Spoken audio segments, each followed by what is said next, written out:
Chapter 512. Yesterday I went for a physical examination. The results will be out next week. Everything I know is fine, but my blood pressure is very high. It's 110 to 150. Both the doctor and myself were shocked. It's probably a problem caused by my evil writing work. Today my blood pressure is much better. Everyone should exercise more and pay attention to their diet. Don't always sit in front of the computer reading and playing games. Your health is still the most important. In the mountain pavilion, the smile on the Northern Qi Emperor's face suddenly disappeared. He returned to his usual silence when he was alone. He had grown up in the royal palace. When his father first passed away, he faced the most difficult test of his life. Although, with the powerful support of imperial advisor Ku He, the Empress Dowager had carried him through this difficult time, such a beginning meant that his life as an emperor would not be smooth. There were many reasons for it not being smooth, but the most important one was the secret hidden in his heart, in the Empress Dowager's heart, and in imperial advisor Ku He's hearts that could never be spoken of. For this secret, the Northern Qi Emperor had made too many sacrifices and made too many changes that twisted his personality. He could not have too close a relationship with too many people. He could not be too intimate with his sisters. He could not be impudent and do whatever he wanted. In these dozen years, the people at his side had never changed. Even when he showered, it was as if he was facing a great enemy. The secondary concubines in the back palace still had hidden bitterness. In order to divert the Qing kingdom's attention and make the officials in court more alert, he and his mother had acted out the scene of mother and son not being in harmony for so many years. It had been very difficult. He didn't want to shoulder all this, but since he had already shouldered it as a descendant of the Zhan family, he had inherited his grandfather's ambition and will to shake the world. He had to play his role well. It had to be admitted that he had done well these years. No one could find too many faults with the little emperor. He had condoned and even secretly lured Shang Shanhu to kill Xinzhong on a rainy night, seized the Shen family, and firmly controlled the entire brocade guard in the hands of the royal family. He had put Shang Shanhu under house arrest for a year to reduce his drive and then released him to suppress the overbearing Qing army in the south. Within the country, he had suppressed the tyrants and colluded with Fan Xian outside the country. One trick after another was used. These 2 years, the Northern Qi court had become more and more orderly under his management. In particular, the Jiangnan matter proved the young emperor's deep foresight and scheming. Even if the person in charge of the Jiangnan palace treasury was not Fan Xian, presumably he still had the ability to secretly obtain some benefits. The Northern Qi emperor knew that there were many levels of benefits. No matter how he imagined it, he had never thought that he could obtain so many benefits for his court through Fan Xian. He gently patted the railing and looked at the clear flowing water in the mountain stream. He sighed and softly said to himself, "But why did you come? What right do you have to give all the benefits to me?" A cold and mocking smile rose to the corners of his lips. The illegitimate son of the Qing emperor, how different can he be from his father? During the time he had spent learning to become an emperor, the only person the Northern Qi emperor could find in the present world was the powerful ruler of the Qing kingdom. He knew that his peer, who was a generation older than him, was a powerful figure who had great ambitions but was also good at enduring silently. In the end you will grow old and you are already old. The Northern Qi emperor furrowed his brows slightly. His gaze turned slightly and gazed toward the distant south. Thinking of the recent battle in the Qing kingdom royal family, he quietly said, "Even if you were a lion in the past and fought until the Wei kingdom fell apart and the Qi kingdom struggled at death's door, you are after all old. Your entire being emanates a sense of decay. I truly hope that you can continue to rot sinisterly like this and force him to come to me." These words seemed to sigh at every detail of history and seemed to increase his own confidence. Everyone knew that no matter how sensitive and suspicious the Qing emperor was, history only believed in history itself. Past history had already proven that the Qing emperor was the only victor in the world these 30 years. The Northern Qi emperor narrowed his eyes. The corners of his lips twitched slightly. He muttered to himself, "I hope you can survive this time and allow me to openly defeat you on this stage of the world." He didn't quite understand Fan Xian. In reality, Fan Xian could not see him clearly either. As an emperor, no matter what color his heart was, his first consideration was his throne and the world. If his relationship with Fan Xian could always maintain peace and mutual benefits, the Northern Qi emperor would not hesitate to fulfill Fan Xian's requests at all costs, such as Haitang and Fan Ruoruo's acceptance as a teacher. In the future, if Fan Xian threatened Northern Qi, the Northern Qi emperor would coldly and mercilessly use all the power at his disposal to eliminate Fan Xian. It had nothing to do with emotions, country or gender. In this world there were only three kinds of people: men, women, and emperors. The water in the stream below the pavilion flowed down the mountain until it reached the side of the group of palaces at the bottom of the mountain. At the foot of the mountain, it formed a pool of clear water. To the west of the clear water was a small gap made of white stone. The gurgling clear water flowed out through the gap, but it did not stir the pool at all. In the forest behind the pool of clear water, there was a large group of eunuchs and serving girls waiting with their heads lowered and quiet. No one knew that the emperor was in a daze in the pavilion halfway up the mountain. They only knew that the two most noble people in all of northern Qi, other than the emperor, were in a daze by the pool of water. Dressed in hemp garments and wearing a straw hat, imperial advisor Ku He was barefooted. He looked like an ascetic monk. He was sitting on a rock by the side of the pond, holding a fishing rod in his hand. The northern Qi Empress Dowager, who had put in a great deal of effort and endured a great deal of power and chaos in order for her son to sit firmly on the throne, smiled slightly as she sat by Master Ku He's side. Her brows were filled with peace and serenity. Back then, the Zhan family had risen from the chaos of the world and forcefully inherited the Wei Kingdom's heavenly treasure through military power. However, there had been endless years of war. Countless brave generals in the royal family had all lost their lives to the Qing emperor's ruthless and ferocious attacks. After the Zhan emperor died of illness, only she and the northern Qi emperor, an orphan and a widow, were left in the entire palace. At that time, the Qing kingdom's Qin Pingping was in power. The northern court's political situation was in turmoil. The nobles were all clamoring, and the situation in the palace was precarious. Even under such circumstances, this woman still allowed her son to sit firmly on the throne. Most importantly, it was the imperial advisor's unyielding stance by her side. At the same time, it also proved that this Empress Dowager was not as mediocre as she appeared on the surface. Ku He's eyes calmly watched the unruffled surface of the water. The Empress Dowager smiled slightly. She thought of the changes in Shangjing this year. Back then there had been changes in the palace. She had Chang Ningho risk his life to leave the palace and beg Xinzhong to bring people to help. Xinzhong and the brocade guard had performed a great service. However, the emperor had grown up and could not tolerate Xinzhong continuing to be arrogant, so he had an idea. The Empress Dowager felt guilty toward Xinzhong, but her son's mind was made up. She knew she could not persuade him, so she silently allowed this matter to happen. The people of the Zhan family seemed to always be stubborn and could not be changed by other people, such as her son or the person beside her. However, she still wanted to continue trying. Last night, the northern Qi emperor had talked with her for a long night and felt that this matter was not as beautiful as he had imagined. He had asked her to persuade imperial advisor Ku He. Thus, there had been today's greetings by the pond. "I've never seen Li Yunrui. We've only exchanged a lot of secret letters," the northern Qi Empress Dowager said gently. In front of Ku He, she would not call herself I. Although her expression was still dignified, her tone was like that of a little girl who did not understand much. Ku He smiled and said, "The three countries are separated by a great distance." When Zhuang Mohan was invited to the south, he did not see the face of the eldest princess. The Empress Dowager sighed and said, "As a result, Master Zhuang was left with a lifetime of regret." Ku He shook his head. "But I have seen the eldest princess, so I know that she is not a simple woman. The change in Jingdo in the southern court this time happened so quickly. There was no movement at all. It is truly beyond my expectations." What Do means is. The Empress Dowager thought for a moment and then said, "When two countries clash, it is still a battle of national power. It is better not to take risks." "Why didn't he come and speak to me personally?" Ku He smiled slightly. "The child is still young. He probably does not understand why we old people are still so cautious when the Qing emperor has been a mess these years." He continued, "Because I know and you also know that the Qing emperor is truly not a normal person. In the second generation, a great grandmaster did not appear, but an emperor who used troops like a god." His brows furrowed.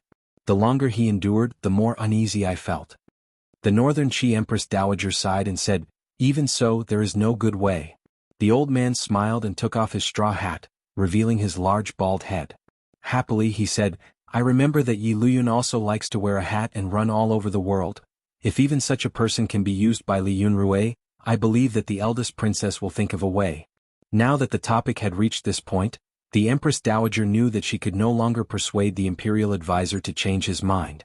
Respectfully she said, "Uncle, let's watch a bit longer. Let the Qing court mess around on their own. It will always be good for us. There's not much time left." The fishing rod in Kuhi's hand did not tremble at all.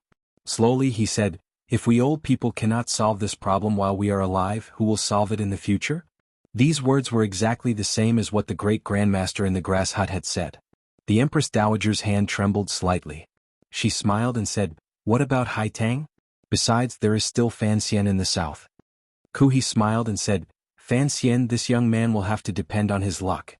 If he is smart and powerful enough, presumably he will obtain the greatest benefit in this matter. It can be considered a gift from our court. Given this young man's nature, since he has received such a great favor from Lil Pi, he will always think of Northern Qi in the future."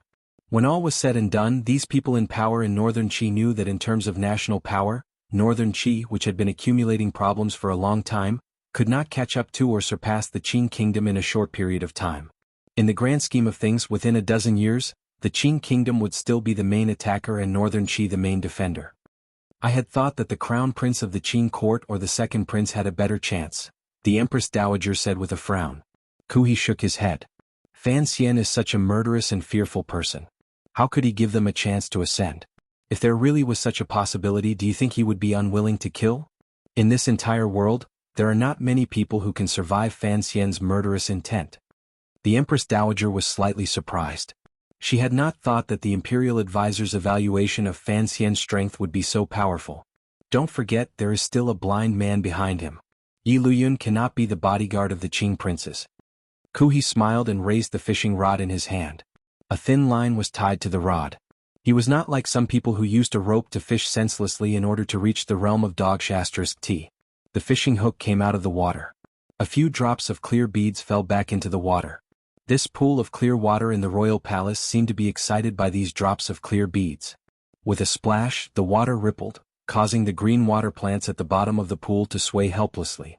Countless fish with golden or green tails leaped out of the water happily and slapped the surface of the water. It seemed to be expressing gratitude to the ascetic monk holding the fishing rod in his hand. The sound of the water gradually quieted.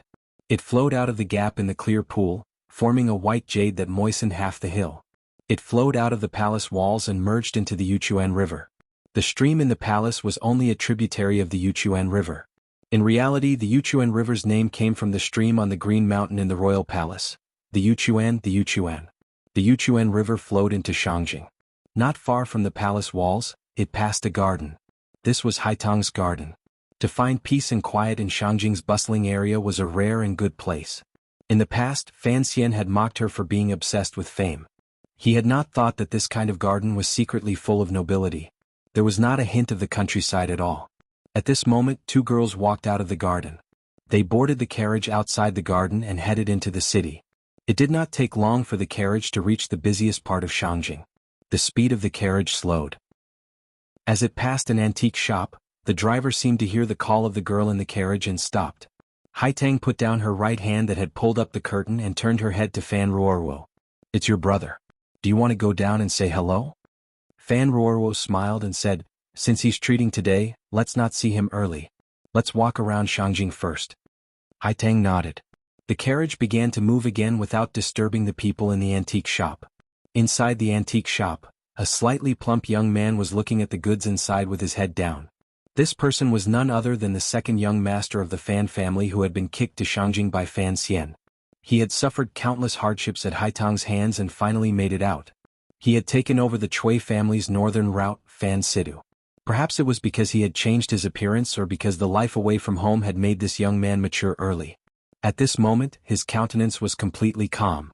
There was no trace of the arrogance and ruthlessness of the past. It made people think he was much more mature than his true age. Tonight, he was holding a large banquet in the Shangjing branch of Baoyue brothel. He knew ahead of time that his sister and Haitang, the two people he feared the most, were coming, so he had come out early to buy gifts from the antique shop. He had to make sure that these two were happy. However, after looking for a long time and even having the shop owner bring out all the goods from his collection, he still did not find anything satisfactory. This made his mood a bit unhappy. Behind him were still the Northern Qi aces and bodyguards with curved knives at their waists. Although the Fan brothers knew that this was definitely a group of people monitored by the Northern Qi royal family, Fan Xizha was as daring as Fan Xian. He continued to use them casually and did not change them out. There were other people looking at the goods in the shop. From the color of their clothing, one could see that they were either wealthy or of high status. This antique shop was very famous and the goods sold were also very expensive. Thus, the people who dared to come in and pick out items were all important figures in northern Qi. If they were not wealthy merchants, then they were nobles. These people did not recognize Fan Xizhe, but seeing that he had brought 4 ace guards with him, they secretly guessed that this young man must be the son of some family that did not like to show off.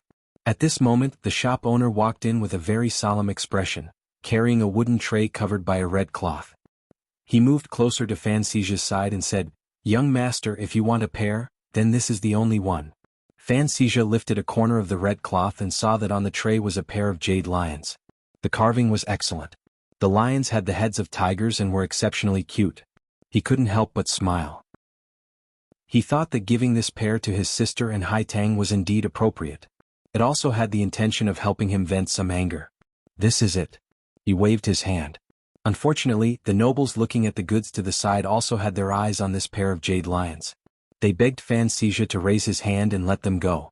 A rich young master was even willing to give a red packet to show his sincerity. In large places like Shangjing, Jingdo, and Dongyi, there were usually not many situations where people relied on power to steal goods.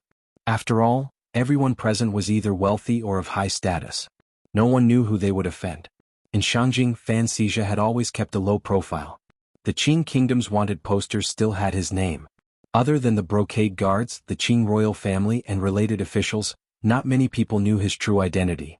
If this had been in the past, Fan Xizhe might have agreed to such a gentle request from this rich young master. However, he truly liked this pair of jade lions, so he hesitated and did not speak.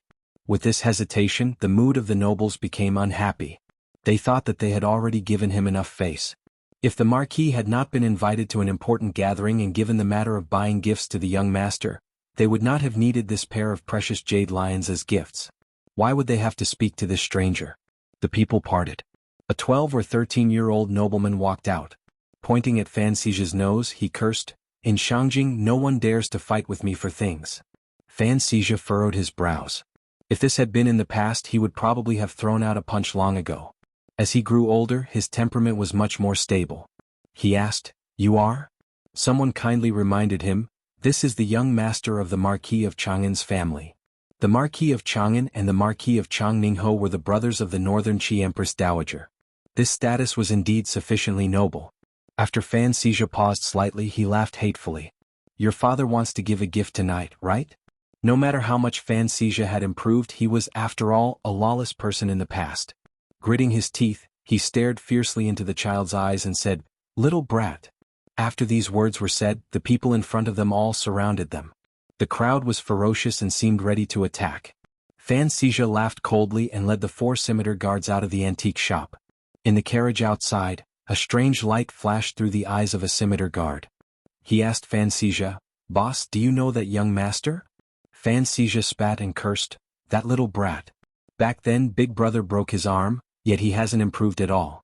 If he dares to provoke me again, I would have broken his other arm." Inside the antique shop, everyone looked at each other. They thought that the guy earlier was very daring to call the young master of the Marquis of Chang'an a little brat to his face. Without further ado, the young master picked the gift and forcefully suppressed his anger. Happily, he returned to his manor and followed his father to the Baoyue brothel branch in Shangjing that had opened less than 4 months ago. He was ready to participate in this important gathering. When he entered the building and sat beside his father, he looked at the fat man sitting at the head of the table chatting cheerfully with his cousin. He was immediately dumbfounded. His cousin was called Wei Hua. He was the most outstanding young man in the entire Wei family. Presently, he was deeply appreciated by the emperor and held the important position of commander of the provost of the brocade guard. In all of northern Qi he had terrifying power. However, such a powerful figure was, at this moment, chatting freely with the chubby young man like they had been friends for many years. There seemed to be a faint wariness between his brows. The young master of the Marquis of Chang'an watched this scene in a daze. He thought to himself, "The chubby brother who called me a little brat earlier. Who exactly was he?" While Fan Xizhe and Wei Hua were talking, he glanced below the table from the corner of his eyes and found that Marquis of Chang'an had brought his good-for-nothing son. He thought to himself, "That old thing is already so old. How could he have such a young son? Don't tell me he's wearing a hat." As he criticized silently, he smiled at Marquis of Chang'an and greeted him. Today's banquet was initiated by him. He did not invite outsiders. Everyone was a member of the Northern Qi royal family. The purpose was also very simple. The news from the Qing court was clear that Li Yunrui had already fallen. It seemed that there was no one within the Qing kingdom that could threaten his brother. Thus, he had to grasp this opportunity and expand the scope of his business. Doing business with Northern Qi was actually doing business with the Northern Qi emperor's family. Thus, he had invited everyone in the Wei family. At the same time, he had asked Haitang and his sister to help him suppress the situation. What was Fan Xizhi afraid of? All of the low-priced goods in the south were in his hands. The products of the palace treasury were endlessly delivered to his hands by Xia Mingji. If the Wei family wanted to get rich, they had to rely on him. Chapter 513. My condition is SOSO. Charging my laptop keeps tripping at home. I'm very annoyed. Sorry. The banquet proceeded smoothly, at least on the surface, particularly after Fan Xizhi accepted the pair of jade lions from Marquis Chang, and with a false smile.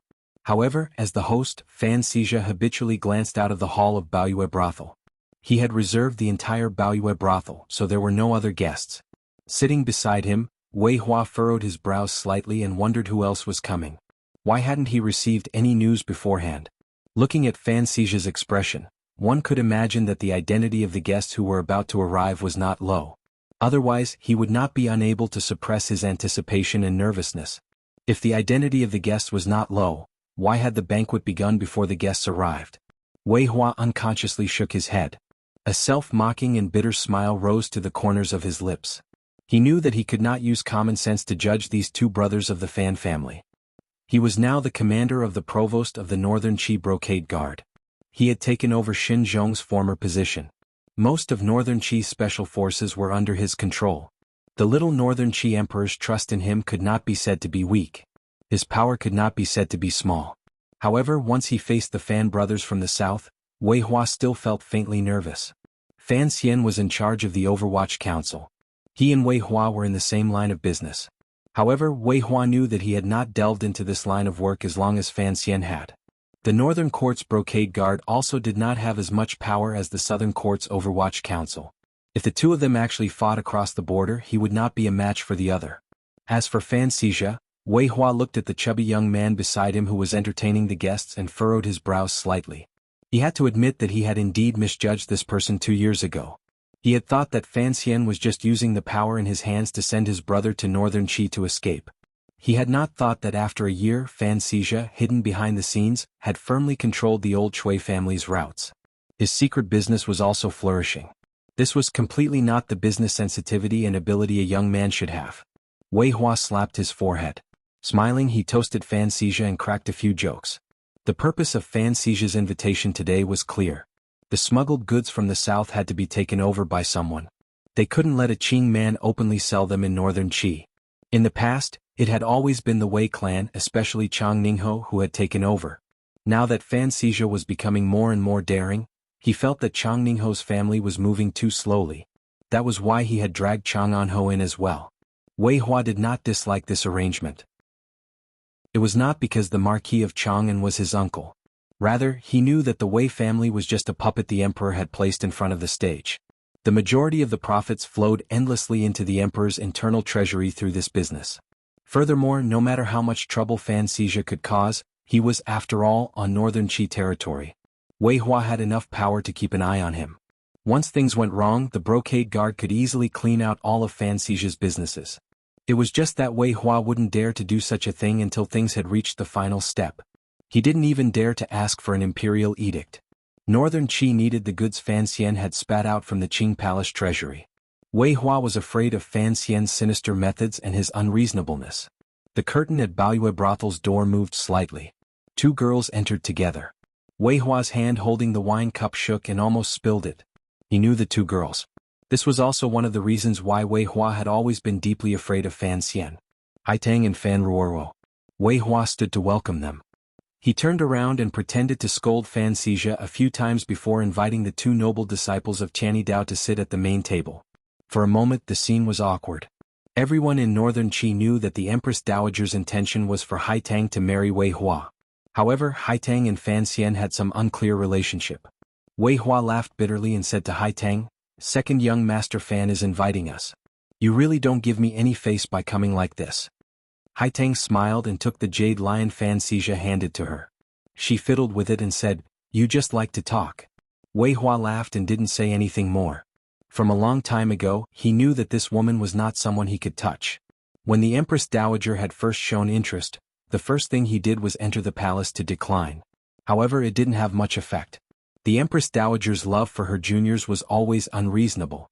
The Empress Dowager was unreasonable, Fan Xian was unreasonable, and Wei Hua did not have the courage. This matter offended Fan Xian too much. Besides, if he married a 9th-level ace, how could he maintain his authority? Besides, although Haitang was intelligent, her looks were very average. Last year, Wei Hua's sister had followed Lang Qiao to Jiangnan. When they passed through Wuzhou, they had gotten into an argument. Wei Hua knew Fan Xian's petty personality and that he must be holding a grudge. He had no choice but to write a letter and say many good things before Fan Xian's anger subsided. As his thoughts drifted through the years, Wei Hua couldn't help but sigh. Fan Xian, you don't give me any face at all. You always push yourself down on everything. We are in the same line, so why are you in such a rush to destroy each other? As the commander of the Brocade Guard, why was he not as happy as the commissioner of the Overwatch Council? Ever since Haitang and Fan Ruoruo entered Baoyue Brothel, the banquet in the hall became much quieter. The shrewd and ruthless elders of the Wei family put on the airs of elders and chatted with the two girls. In their hearts, they were thinking that they had originally wanted to help the emperor get more benefits in this negotiation. Now that these two had arrived, particularly Haitang, where were her arms and elbows born? Thus their attacks on Fan Xixia slowed down. Fan Xixia's expression was calm as he spoke with a slight smile. In their casual conversation, he clearly explained the division of profits in the coming year and the details of the handover. He had Haitang and her sister come today to give himself a bargaining chip. At least, he wanted to mess up the hearts of the Northern Qi people. Nominally, it was his negotiation with the Wei family. In reality, although not everyone at the banquet knew about Fan Xian and the Northern Qi Emperor's shady dealings, Chang Ningho and his son, who led the Wei family, knew. After 3 rounds of wine, the discussion ended. Both sides parted happily. However, Wei Hua's expression was not very happy. It was clear that in this new round of agreement on dividing the spoils, Fan Xixia had still taken the lion's share. The night gradually darkened. Haitang held the warm jade lion and glanced at Fan Xixia with a not-quite-there smile. She then left, leaving Baoyue Brothel to the siblings. "I don't like Haitang," Fan Xixia said with a furrowed brows in a room in the Jingdo branch of Baoyue Brothel. "You're becoming more and more old and heavy." Fan Ruoruo patted her brother's head out of habit and smiled slightly. "What's wrong with sister? Don't tell me you still hold a grudge against me for using you like a donkey?" Fan Xixia shook his head and said, "That was brother's intention. He wanted me to suffer. I understand." Fan Ruoruo looked at her brother with some surprise. Tilting her head, she said, "You're truly becoming more and more old. You're not like a child at all." Fan Xixia smiled self-mockingly and said, "In a place like this, there's no one I can trust. There's nothing I can do if I don't want to be careful. Right, sister, you said old?" His spirit suddenly rose and he asked, "Are you saying that I'm becoming more and more like brother?" Fan Xixia asked excitedly. In his heart, his older brother was his life's idol. If he could get closer to his older brother's image, naturally he would be more pleased. Fan Ruoruo covered her smile and said, "You're becoming more and more like father. It looks like father's beating you back then did have some effect." She paused and then said, "Earlier you said you didn't like sister Haitang. What?" Fan Xixia looked quietly into his sister's eyes and didn't speak for a moment. Fan Ruoruo also looked at him calmly. "Sister, you should understand," Fan Xixia said seriously. "We already have a sister-in-law." Fan Ruoruo's brows also furrowed. She sighed and said, "Yes." Fan Xixia furrowed his brows and thought for a moment. In a quiet voice he said, "Actually, you don't even know that during this year sister-in-law has written me many letters." Fan Ruoruo was slightly startled and asked, "What did she say in the letters?" "What could she say? It's just how the family is, how father is, and how mother is." Fan Xixia sighed. "My brother-in-law is alone in a foreign country. Of course, sister-in-law is worried. To tell the truth, during this year, whenever I have something I don't understand, I don't want to go and trouble brother. It's all sister-in-law who helped me think of ideas." Fan Ruoruo gradually digested the shock in her heart. This was also the first time she had heard of this matter. She thought about it for a moment and tasted many flavors. She sadly said, "Sister-in-law is a very pitiful person. As you know, the eldest princess is currently imprisoned by the emperor in a side courtyard, and brother is in Jiangnan. Brother only knows how to kick me to the north. Fan Xijia's tone carried dissatisfaction. Fan Xijia sounded dissatisfied. Even though I know he's training me, has he ever thought about how young I am? Such a big mess, how could I manage it? I only know how to let go. How could I be as thorough as you think? Fan Ruoruo furrowed her brows and scolded, "It's not easy for brother in the south. If it wasn't for him standing firm, how could you stand firm in the north? How is he letting go? The shopkeepers of Qingyu Hall are all secretly helping you. The Overwatch Council's network in northern Qi is also serving you.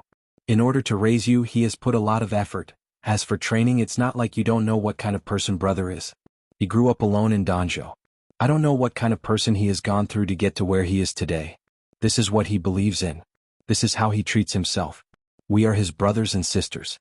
Of course, he would also choose this method."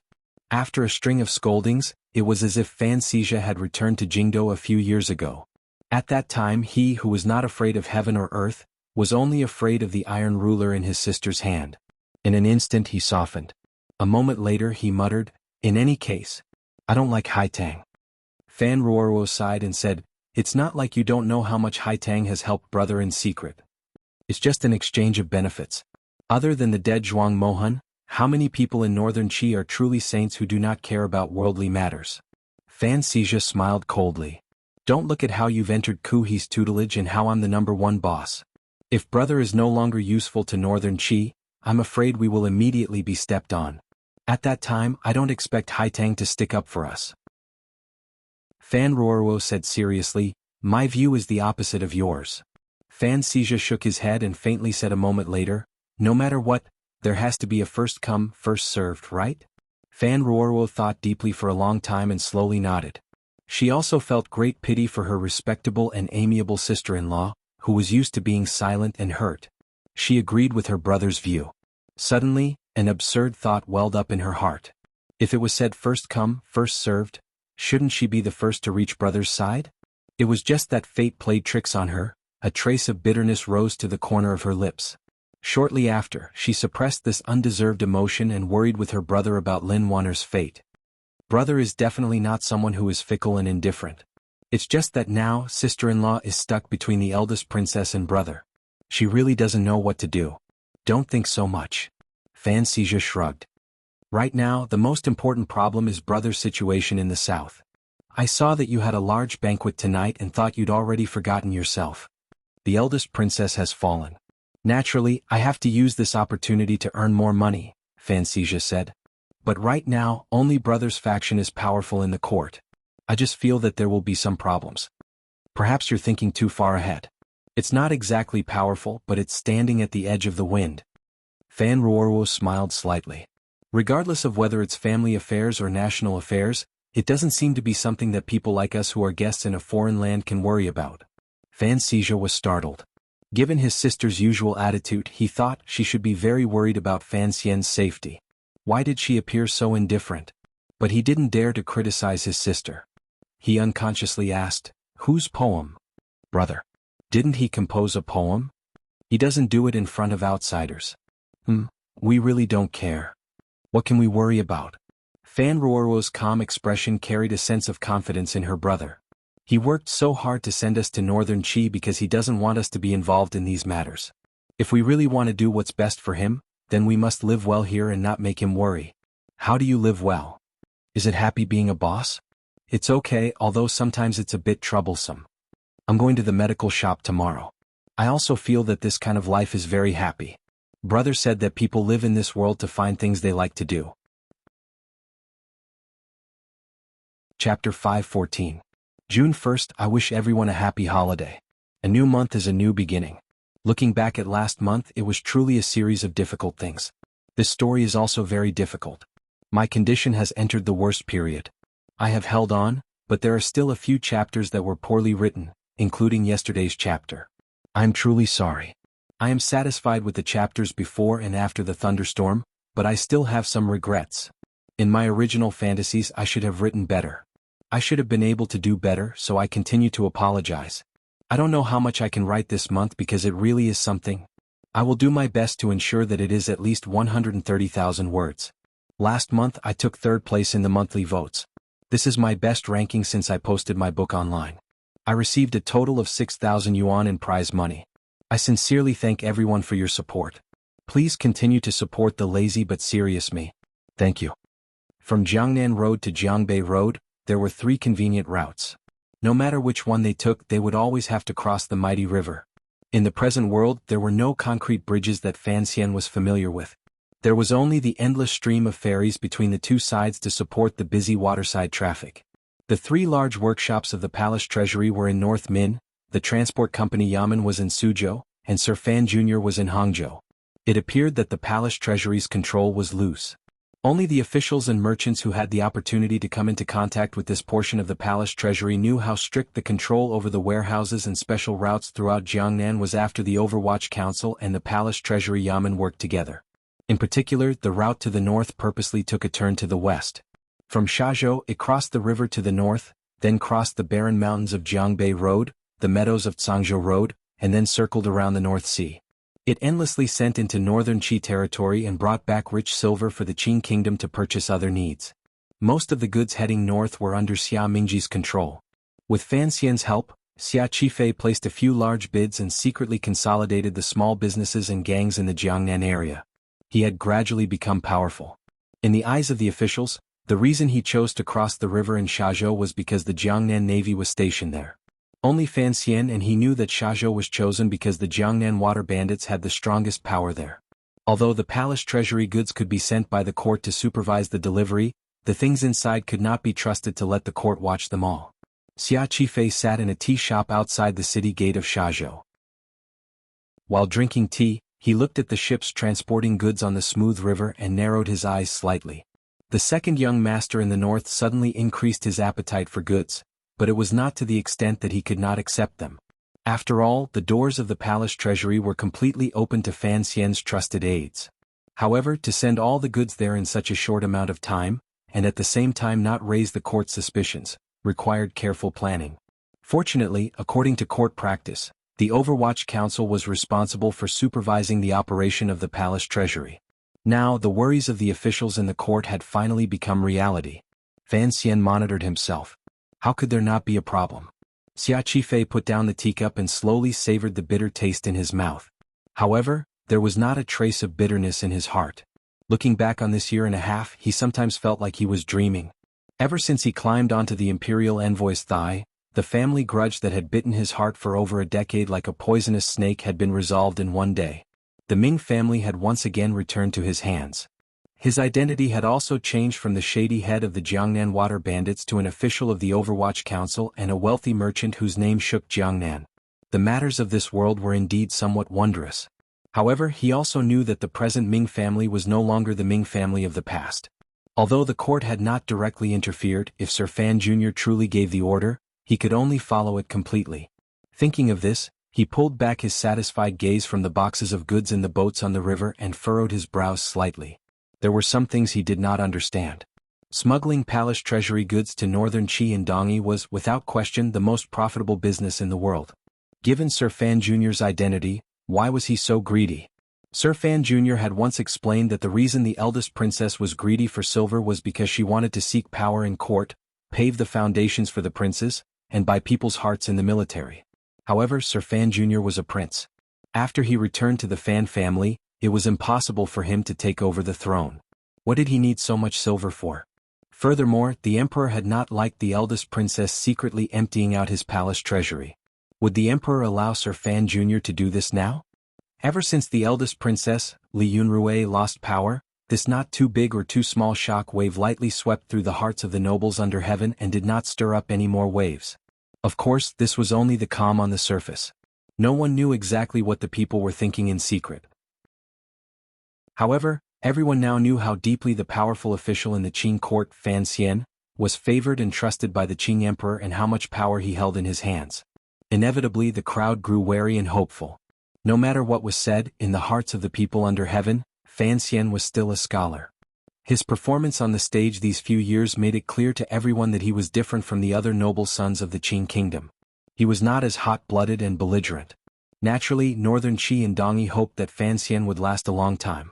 No matter how much the Northern Qi Emperor wanted to pull Fan Xian to his side as a prince, he knew that Fan Xian staying in the Qing kingdom would benefit him the most.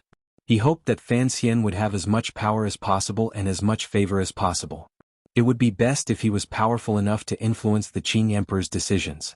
However, this was only an extravagant hope and idealism. No emperor would be stupid enough to place his hopes of peace on an official of a foreign country. The peace between countries was, in the end, reflected in power. The power of a country was military power. Since the beginning of spring in the vast wilderness to the north of Yanjing and east of Cangzhou, Northern Qi's mighty general Shang Shanhu had been released from house arrest and landed on the southern front. In a short amount of time he established his absolute authority in the military. He began daily military drills, maintaining a powerful deterrent to the Qing army and suppressing the ambitions of the Qing people. Directly opposing Shang Shanhu was a general of the Qing kingdom, northern governor Yan Xiaoyi. When these two powerful people collided, how could there not be some sparks and the smell of blood gradually rising? Although there was no fighting on the border, there were some small scuffles and purposely created tense atmosphere. Gradually the air began to fill. Xia Mingji, which Xia Qifei was in charge of transporting palace treasury goods to the north, had to make a detour to the northern sea south of Cangzhou because the situation in Cangzhou had always been tense. However, all of this had completely changed this month. For some reason, Shang Shanhu had suddenly pulled back his troops 50 li to the north and moved his troops. He adopted a lazy posture of neither defending nor advancing. It was as if he did not care that Yan Xiaoyi was leading 100,000 elite soldiers in the area between Yanjing and Cangzhou. He stared like a bull wanting to come up and take a bite at any moment. Tension suddenly became leisure. The display of power between the two countries suddenly became an outing. The instantaneous change made the Qing military feel an inexplicable anger and shock. What exactly were the Northern Qi people thinking? Yan Xiaoyi knew what the Northern Qi people were thinking. He picked up his cup and drank a mouthful of the strong alcohol produced on the grasslands further north of the Northern Sea. The alcohol wetted his beard slightly. The cold light in his eyes gradually grew. Ever since the news from Jingdou had reached Cangzhou, Yan Xiaoyi knew he was facing a crisis. When his trusted aide lowered his voice and suggested ideas at night, he remained calm and didn't say a word. When Shang Shanhu led the Northern Qi army and slowly withdrew, he assumed the posture of a naked woman reclining on the couch. Yan Xiaoyi was not surprised or confused. He only smiled coldly. The Northern Qi people also knew of the eldest princess' loss of power and knew that the emperor would certainly take him down.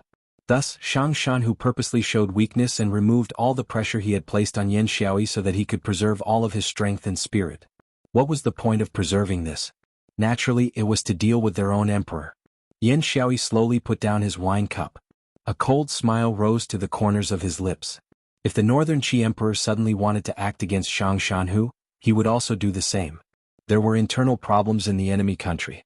As his own side, he had to stand by and watch and give the enemy as much space and power as possible. Only in this way could the other side struggle themselves. After they killed each other, he could sit back and reap the benefits. It could not be said to be unpleasant. However, Yan Xiaoyi didn't seem to have made any preparations. It was as if he was just waiting for that day. He was waiting for a few old and wrinkled eunuchs to come on horseback, exhausted, shouting themselves hoarse and with faces full of terror. Yet, they forced themselves to be calm and announced the emperor's edict to him.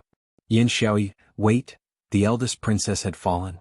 As the eldest princess' trusted aide and her greatest support in the army, the emperor would not allow him to continue to control the elite soldiers of the Northern Expedition Army. Yan Xiaoyi knew this very well. He had already made preparations, so he didn't see the anger on his trusted aide's face. However, contrary to his expectations, the emperor's edict had yet to arrive. Worry floated onto his face. He thought to himself, just what kind of crime does the emperor want to lay on me for it to take so long? The strong wine burned his heart. It burned Yan Xiaoyi's heart. Did the emperor really trust him that much? The emperor knew that he had been nothing more than a hunter in the mountains. If it hadn't been for the eldest princess, he would probably have been unknown for his entire life. Furthermore, Fan Xian had killed his son. Although Yan Xiaoyi had never found evidence, he believed that within the Qing kingdom, other than the emperor, there were only two crazy people who dared to kill his son. Other than the eldest princess, it was the crazy Fan Xian. The emperor could not kill his illegitimate child to avenge his son. This was the biggest irreconcilable conflict between Yan Xiaoyi and the emperor. Yan Xiaoyi's ruthless personality was destined to not surrender without a fight and die of old age in Jingdo. However, he would also not lead troops to throw themselves at the northern Qi ruler and officials watching the show in the north. That was a kind of humiliation. Yan Xiaoyi once again picked up the wine cup filled with strong wine and drained it in one gulp. Letting out a long sigh, he truly didn't know what to do. Then he received a letter. The person who wrote this letter was someone he had never thought of. Looking at this letter, his hand holding the letter began to tremble. The hand that had always been as steady as a mountain, the hand that could control the bowstring like a god, and the hand that was still like steel under the pincer attack of the Shadow and Fan Xian, 2 9th-level aces, actually began to tremble. It was still the end of spring in the Qing kingdom, but far away on the border of the south, it was already blistering hot. All around, the lush forest was scorched weakly by the sun high up in the sky and laid softly on the mountain rocks. The vines on the mountain rocks had long withered from the high temperature of the rocks. The heat was not scary. What was scary was the humidity in the dense forest. For some reason there were so many torrential rains in the south. Although the rain did not last for long, when the rainwater fell to the ground, it did not even have time to sink into the earth before it was baked into steam by the high temperature. It enveloped the forest, animals and people walking on the road, making it difficult for all living things to breathe. A majestic group was lazily walking on the road. The officials of the Ministry of Rites and Honglu Temple, who were responsible for the face of the heavenly kingdom, had pulled open their robes without a care for propriety. Military discipline had always been strict. The hundreds of imperial soldiers in shining armor also had their robes and hats askew. Even the tiger guards surrounding the carriages in the middle began to have a sense of tiredness and rashness in their eyes. In the carriage in the middle sat the crown prince of the Qing kingdom. It had been more than a month since he had left the capital. The ceremony in Nanzhao had gone smoothly. After holding the coffin and crying a few times in front of the deceased king's coffin and gently chatting a bit with the child king and witnessing the ascension ceremony, the crown prince and his group set off for the north. The reason they had chosen to travel under such a large sun was because when the sun was strong, it was not easy for fog to form in the forest. In the dense forest between Nanzhao and the Qing kingdom, the most terrifying thing was the poisonous fog. Crown Prince Li Qingqian knocked on the window of the carriage, indicating for the entire group to stop. He then walked down from the carriage with the help of a eunuch and quietly said something to the main official of the Ministry of Rites. A tiger guard respectfully said, "Your Highness, take advantage of the sun to leave in order to avoid being invaded by the poisonous fog." The crown prince smiled slightly and said, "Let's rest. Everyone is tired." "I'm afraid we won't be able to make it to the inn in front," the tiger guard said with difficulty. "Didn't I say yesterday that there was a small inn in front of the inn?" The crown prince said amiably. "It would be good to stay there tonight." The official from the Ministry of Rites who had been questioned earlier tried to dissuade him. "What kind of status does your highness have? How can you just casually stay in the wilderness? The inn in Changcheng County is too run down. The large inn we decided on last night has already been prepared to welcome your highness." The crown prince insisted on not allowing it. He only said that his attendants were already exhausted. The official from the Ministry of Rites couldn't help but ask with some fear, "But if we miss the return date, I will bear all the responsibility. We can't let these soldiers tire themselves out until they fall ill," the crown prince said with a frown. An order was sent down for the hundreds of people to rest on the spot. They would spend the night in Changcheng County. They should be able to make it in time. Hearing these words, the soldiers and tiger guards immediately let out a breath and thanked the crown prince. They set up defenses on the 2 sides of the road and split up to rest. Everyone knew that the crown prince felt sorry for their hard work. They all gave him grateful gazes, but they didn't dare let the crown prince see these gazes. During this month, from Jingdo south to Nanzhao and then back north, the road was long and dangerous. However, the crown prince was not as delicate as people had imagined. He didn't make a sound. Furthermore, he comforted and encouraged his subordinates and was unspeakably amiable. Along the way, everyone had a new understanding of the crown prince. They felt that the crown prince truly pitied his people. Not only did he not have any resentment toward the emperor's edict, he also never forgot about them. The crown prince received the edict to attend the ceremony in Nanzhao. In the eyes of the people of the world, such a difficult and unrewarding mission, even if the emperor wasn't exiling the crown prince, he was still giving him a warning or a disguised punishment. But now these soldiers and officials were a bit puzzled. What could the emperor not be satisfied with such an outstanding crown prince? A green curtain had been pulled up in the forest for the crown prince to rest. Everyone knew that it was mainly for the convenience of the Crown Prince's official duties. Although the Crown Prince had shared weal and woe with everyone along the way, they couldn't have a proper Crown Prince squat with everyone by the side of the road and defecate naked. Li Chengqian smiled helplessly at the imperial soldiers pulling the curtain. He lifted a corner of the curtain and walked in. However, he didn't undo his pants. He just waited calmly and slightly nervously. Not long after, a hand pinched a pill and sent it into the green grasshopper. It was clear that this had happened more than once. The Crown Prince directly accepted it, chewed it and swallowed it. He then used the tip of his tongue to carefully lick the gap between his teeth to make sure there wouldn't be any medicinal residue left and be discovered by the eunuchs who were supposed to serve him but were secretly monitoring him. "Why can't you give this medicine to those soldiers?" The Crown Prince was silent for a moment. He then spoke to the faint shadow outside the curtain. His tone was slightly sad. 7 people have already died along the way. There was too much poisonous miasma in Nanzhao. Although the Imperial Academy of Medicine had prepared excellent medicine, there were still a few Imperial soldiers and eunuchs who accidentally inhaled the miasma and died. The shadow outside the curtain paused for a moment and then said, "Your Highness, I find that I like you more and more." After saying this, 13th Wang shook his head and disappeared without a sound. The Crown Prince crouched down and furrowed his brows slightly. He knew that 13th Wang had been sent by Fan Xian, but he didn't know why Fan Xian was so careful to protect him. However, Fan Xian's words were clear. He didn't need to accept any favors from him. However, he didn't like the feeling of an ace following him from afar. He had once tried to have that person give all the medicine to him. However, he had eunuchs serving him every night. If someone discovered that the Crown Prince had medicine of unknown origin on him, it would indeed be a big problem. However, without medicine on him, he couldn't save anyone. Thinking of the people who had died along the way, the Crown Prince couldn't help but sigh. He had behaved very well these days to the point where he couldn't be any better. He knew what kind of person his father was. His father was looking for an excuse to depose him. If he couldn't find an excuse that wouldn't damage the emperor's reputation, his father wouldn't act in a hurry. His father cared too much about his reputation, Li Chengqian thought with a slight smile. Standing up, he threw the used paper onto the ground, thinking, what was the difference between something like face and paper used to wipe one's butt? However, he indeed needed it. At least because of this, Li Chengqian could hold on for a while longer. A stubborn expression rose to his face. "Father, I won't give you too many excuses. If you want to depose me, then don't think you can keep your reputation." He pulled open the curtain and walked out. Looking at the piercing sunlight in the sky, he suddenly thought of the child by the coffin of the Nanzhao king. Slightly absent-minded, he thought to himself that they were both crown princes. For a father to die early was actually a fortunate thing. Chapter 515. After many months of trekking, Crown Prince Li Chengqian and his group finally returned to Jingdou from the distant Nanzhao kingdom. The road outside Jingdou was not paved with yellow earth or sprinkled with clear water.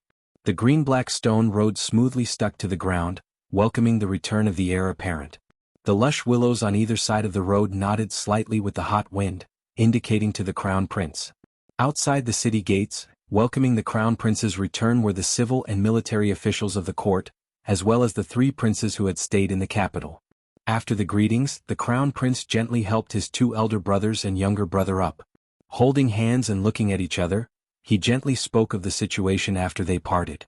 The great prince looked at the Crown Prince with concern. After confirming that this difficult journey had not tortured his younger brother too much, he finally relaxed. Like everyone else, he was guessing why his father had given this task to the Crown Prince. However, his status was different from other people's. Additionally, his personality was indifferent, so he was not willing to think too deeply. In any case, what happened had nothing to do with him. It was fine as long as Chengqian was fine.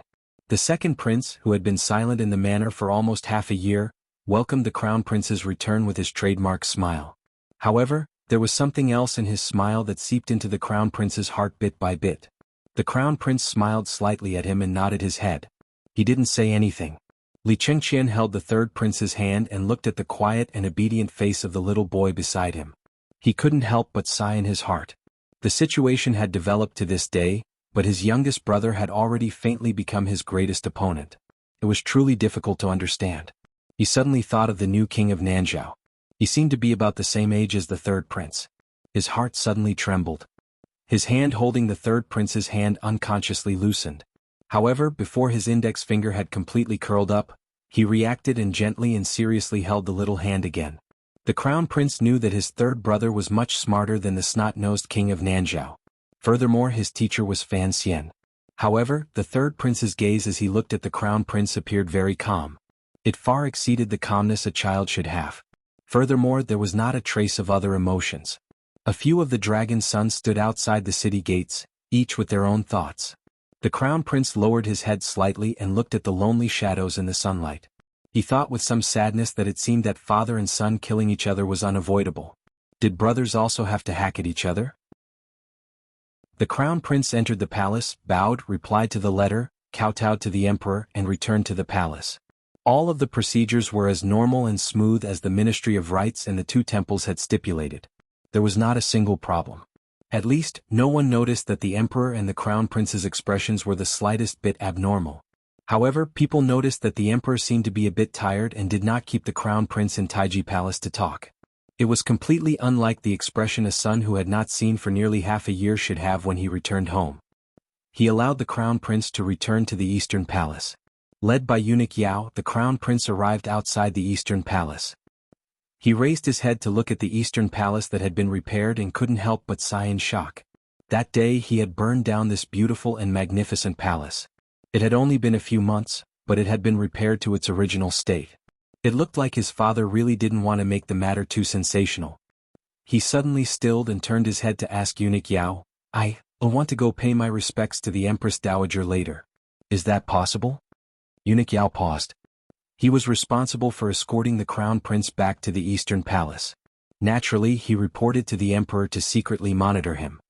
He had to ensure that the crown prince could only return to the palace. This was a disguised form of house arrest. However, the crown prince had suddenly asked and used such a reason.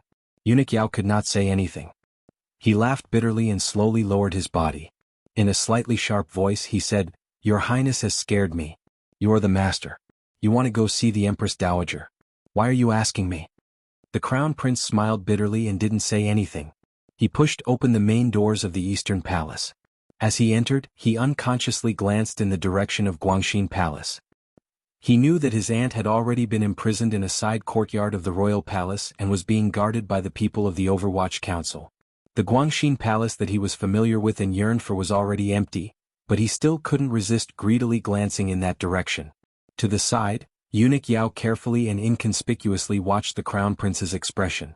The crown prince acted as if he didn't exist and stared in that direction in a daze. He thought to himself, as people lived in this world there were always so many demons. He didn't know who was possessed or who was crazy. He thought of the words his aunt had said, and his heart began to thump. Yes, people were crazy. The world was crazy. Everyone in the royal family had crazy genes. If he wanted to own the world, he had to be crazy to the end. Because of his craziness and self-control, he turned around again and smiled warmly at eunuch Yao. He then closed the main doors of the Eastern Palace. Logically, the act of closing the doors should be done by serving girls and eunuchs. However, the number of eunuchs and serving girls in the Eastern Palace was far less than the number set by etiquette. A few months ago, hundreds of eunuchs and serving girls disappeared without reason. No one knew where they went. The crown prince knew they went underground. Although the Eastern Palace had been replenished with many eunuchs and serving girls, these newbies were clearly nervous. So many people had died in the royal palace. Naturally, it couldn't be hidden for long. However, no official dared to ask. For one, this was not something they should care about. For two, the officials were also afraid of death. Along the way, serving girls and eunuchs kowtowed in greeting, but no one dared to come forward to serve. The crown prince laughed self-mockingly and entered the main hall. Then he furrowed his brows and sniffed. He smelled a thick smell of alcohol. A thick, nauseating smell of alcohol floated in the most noble palace in the Qin kingdom.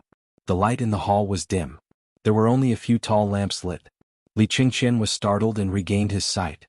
Only then did he see a familiar woman lying on the couch. To the side of the screen, a large leaf fan produced by the palace treasury was being waved.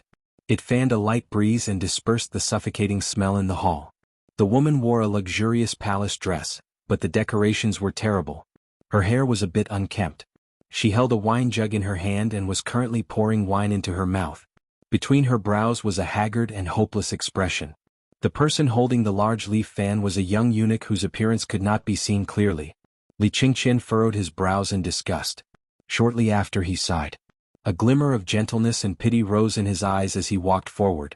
He knew why his mother had become like this. He also loathed how she usually pretended to be mysterious. Once the truth was revealed, she would panic beyond belief. However, she was, after all, his mother. "Mother, I'm back." The half-drunk empress was startled. She rubbed her eyes and looked for a moment before she saw clearly that the young man in front of her was her son. A moment later, she suddenly burst into tears and sat up unsteadily. She threw herself in front of the crown prince and hugged him. Wailing, she said, "It's good that you're back. It's good that you're back." The crown prince hugged his mother's body and smiled warmly. "I've been gone for many months. I've made you worry." A glimmer of joy flashed through the empress's eyes. She said unclearly, "It's good that you're alive. I thought I would never see you again." Ever since the emperor had sent the crown prince to Nanzhao, the empress's mind had been immersed in despair. She and the emperor had been husband and wife for 20 years. Of course, she knew how heartless and terrifying the man on the dragon chair was. She had originally thought that it would be difficult for the crown prince to return after going south this time. Seeing her son alive and well, she couldn't help but be overjoyed. She found a fleeting glimmer of hope in her despair. The crown prince smiled self-mockingly. He hugged his mother and patted her back, comforting her with a few words.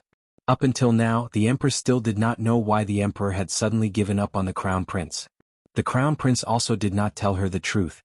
Although the people of the royal family were crazy, they did a pretty good job in the area of filial piety. Thus, the crown prince did not plan on telling his mother how many dangers and difficulties he had encountered along the way. If it wasn't for someone secretly helping him, even if he could return alive, he would probably be bedridden and unable to rise again. Before long, the half-drunk empress gradually fell asleep in the crown prince's arms. The crown prince carried her to the bed and pulled over a thin embroidered towel. He waved his hand to stop the eunuch who was pulling the large leaf fan. He took out a round fan and began to carefully fan the empress. After fanning for a long time and confirming that his mother had fallen asleep, the crown prince threw down the round fan and sat by the bed in a daze. Burying his head deeply between his knees, he did not raise it for a long time. He raised his head. His face was slightly pale. His gaze drifted to the side.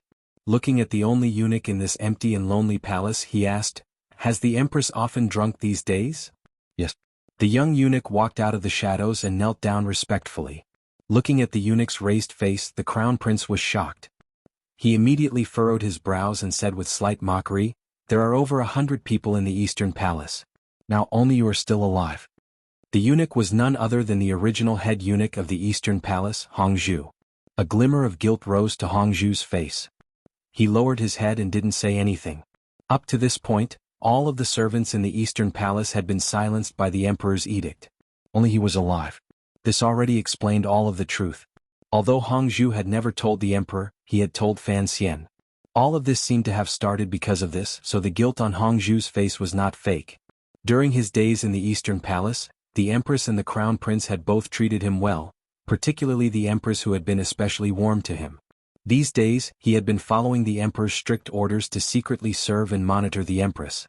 Seeing how the mother of the nation had gone from disappointment to despair, using alcohol day and night to numb herself, he couldn't help but feel a glimmer of pity in his heart. The crown prince looked at him calmly and suddenly smiled unhappily. He said to himself, "At the beginning, I thought you had offended Fan Xian, which was why father had sent you here. So, I had forgotten. In the end, you are someone from the royal study. Then, is the enmity between you and the Duke of Dambo real?" "It is real," Hongzhu lowered his head and replied. "However, I am a citizen of the Qin kingdom. Naturally, I will follow the emperor's orders." For some reason, the crown prince suddenly flew into a rage. Casually grabbing something beside him, he threw it over and cursed loudly, "You eunuch, how dare you call yourself a citizen?" The thing he threw out was the round fan he had fanned the empress with earlier. It floated lightly and didn't hit Hongzhu. Instead, it floated down beside Hongzhu and landed on the lapel of the eunuch's robes. The crown prince was afraid of waking up the empress and calmed his breathing with great difficulty. He looked at Hongzhu with a hateful gaze. "It looks like the emperor truly likes you. Knowing such a major matter, he still left you with your dog life." Hongzhu kowtowed twice and asked with some confusion, "Your Highness, what is it?" The crown prince came to his senses and was silent for a moment. He then suddenly said, "The Eastern Palace is not what it used to be. What are you still doing here? If you want to leave, I will go and tell father." Hong Zhu's expression was hesitant. A moment later, he gritted his teeth and said, "I want to stay in the Eastern Palace." "Stay in the Eastern Palace to monitor?" The crown prince lowered his voice and said mockingly, "The entire palace is filled with spies. Who cares if you are one more?" Now that things had developed to this point, the crown prince knew that the emperor was going to depose him. Since that was the case, why was he still putting on an act in this secret palace? "I want to serve the empress." After the crown prince was silent for a moment, he suddenly sighed. A trace of pity rose to his face. He gazed at Hong Zhu and said, "Xiu also died?" Kneeling on the ground, Hong Zhu's body trembled. After a long time, he nodded his head sorrowfully. The crown prince gazed calmly at Hong Zhu and asked a question that, logically speaking, would never have an answer. "What has happened in the palace these few months?" Hong Zhu was silent for a long time. He then said, "The emperor went to Hongguang Palace a few times. Each time he came out, he was not very happy." The crown prince had a slight smile on his face. His mood relaxed slightly. He looked at Hong Zhu with approval and said, "Thank you." Hong Zhu lowered his head and said, "I wouldn't dare." The crown prince sat by the side of the bed and began to think. It was clear that his father had not told the Empress Dowager the truth of this matter. Although the emperor moved unhindered under heaven and no one dared to stop him, an emperor like his father was still troubled by a thread of ties in his heart. For example, his face was like toilet paper and that filial piety. The Qin kingdom paid particular attention to using filial piety to rule the world. The emperor had put a cage around himself. Li Qingqian clenched his fists tightly. He knew he still had some time. His father was going to depose him and needed time to arrange the discussion. Even if the 8th Bureau of the Overwatch Council wanted to create that kind of rumor, it would not be easy. "Xiu died. I wonder how Hong Zhu feels," Fan Xian said quietly. "If it was a normal eunuch, perhaps he wouldn't think too much about it. However, I know that Hong Zhu has never been a simple eunuch. He has studied and been enlightened, so he cares about gratitude and grudges and values friendship. When all is said and done, the reason Xiu was killed is my problem and his problem. It was the two of us who single-handedly caused the deaths of hundreds of people in the royal palace." He furrowed his brows. "When it comes to the emperor's ruthlessness, it seems that our imagination is still lacking. Fine, even if Hong Zhu doesn't hate me, he must hate himself. Will there be any trouble like this?" He once again said fine, and then said with great sadness, "But those hundreds of deaths were caused by me. Yes, I am a very indifferent and emotionless person. In the end, I am not a monster like Uncle Wuzhu. I still feel strange in my heart. In the past, I told Haitang that if I killed dozens or hundreds of people, I wouldn't even blink. But I can't be the emperor because I can't keep calm when tens of thousands of people die in front of me. The emperor wanted to depose the crown prince because I secretly influenced him. Of course, even if I didn't influence it, this matter would have exploded in the end." Fan Xian shook his head. "But now I want the emperor to not depose the crown prince so quickly." "What? Isn't this very senseless and absurd? What exactly am I afraid of? After the oil is added to the raging fire, it will be the leftovers from the cold pot." He laughed self-mockingly. "If the crown prince, second prince and eldest princess are finished, then I will be the leftovers. Even if the emperor truly loves me and is willing to take me to conquer a great world, you also know that I am a pacifist. Yes, a very hypocritical pacifist. I don't like fighting. Haven't I done so many things these 2 years to maintain my current state? Thus I have to delay a bit. At least, before I am ready, I cannot let the emperor enter the path of preparing for war. When the time comes, I will have the eldest prince lead the army and have me be the supervisor. We will kill our way into northern Qi and Dongyi. Our knives will be full of dead souls. Just thinking about these days of blood and iron makes me sad. This is the main hidden contradiction. You know that." After Fan Xian said this, he put away the piece of paper in front of him and placed it back into the box. He then began to sigh. He was angry at his own curiosity. Each time he couldn't resist taking out his mother's letter and reading it again. Each time it was very troublesome. He was in Hangzhou in Hua Garden. The large box in front of the door was still open. The snowflake silver inside flickered with a beautiful light. Like Minister Fan, he had also learned to speak to a piece of paper. However, his father was facing a portrait. He didn't have that ability, so he could only speak to the letter. There were many things that could not be said to others. The only people he could say were not by his side, so Fan Xian had a hard time holding it in. There had been a period of time in the past when he had even treated Wang Qinian as his best listener. In order to prevent the old man from being frightened into a heart attack by his words, he had finally stopped his mental torture of Wang Qinian. Uncle Wu Zhu was not here. Ruoruo was not here. Wen'er was not here. Itang was not here. Even if he had 1,000 words, to whom could he pour them out? Where could he find support for thoughts that were rebellious and could not tolerate this world? Fan Xian began to gradually feel that sense of loneliness. The meaning hidden in "I am very lonely." Chapter 5:16.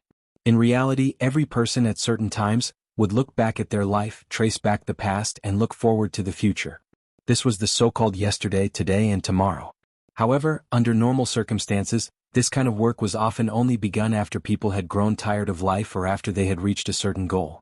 The most common model was an old man fishing beside the Wei River while sighing about how life was like the flowing water under one's feet, flowing east and never returning.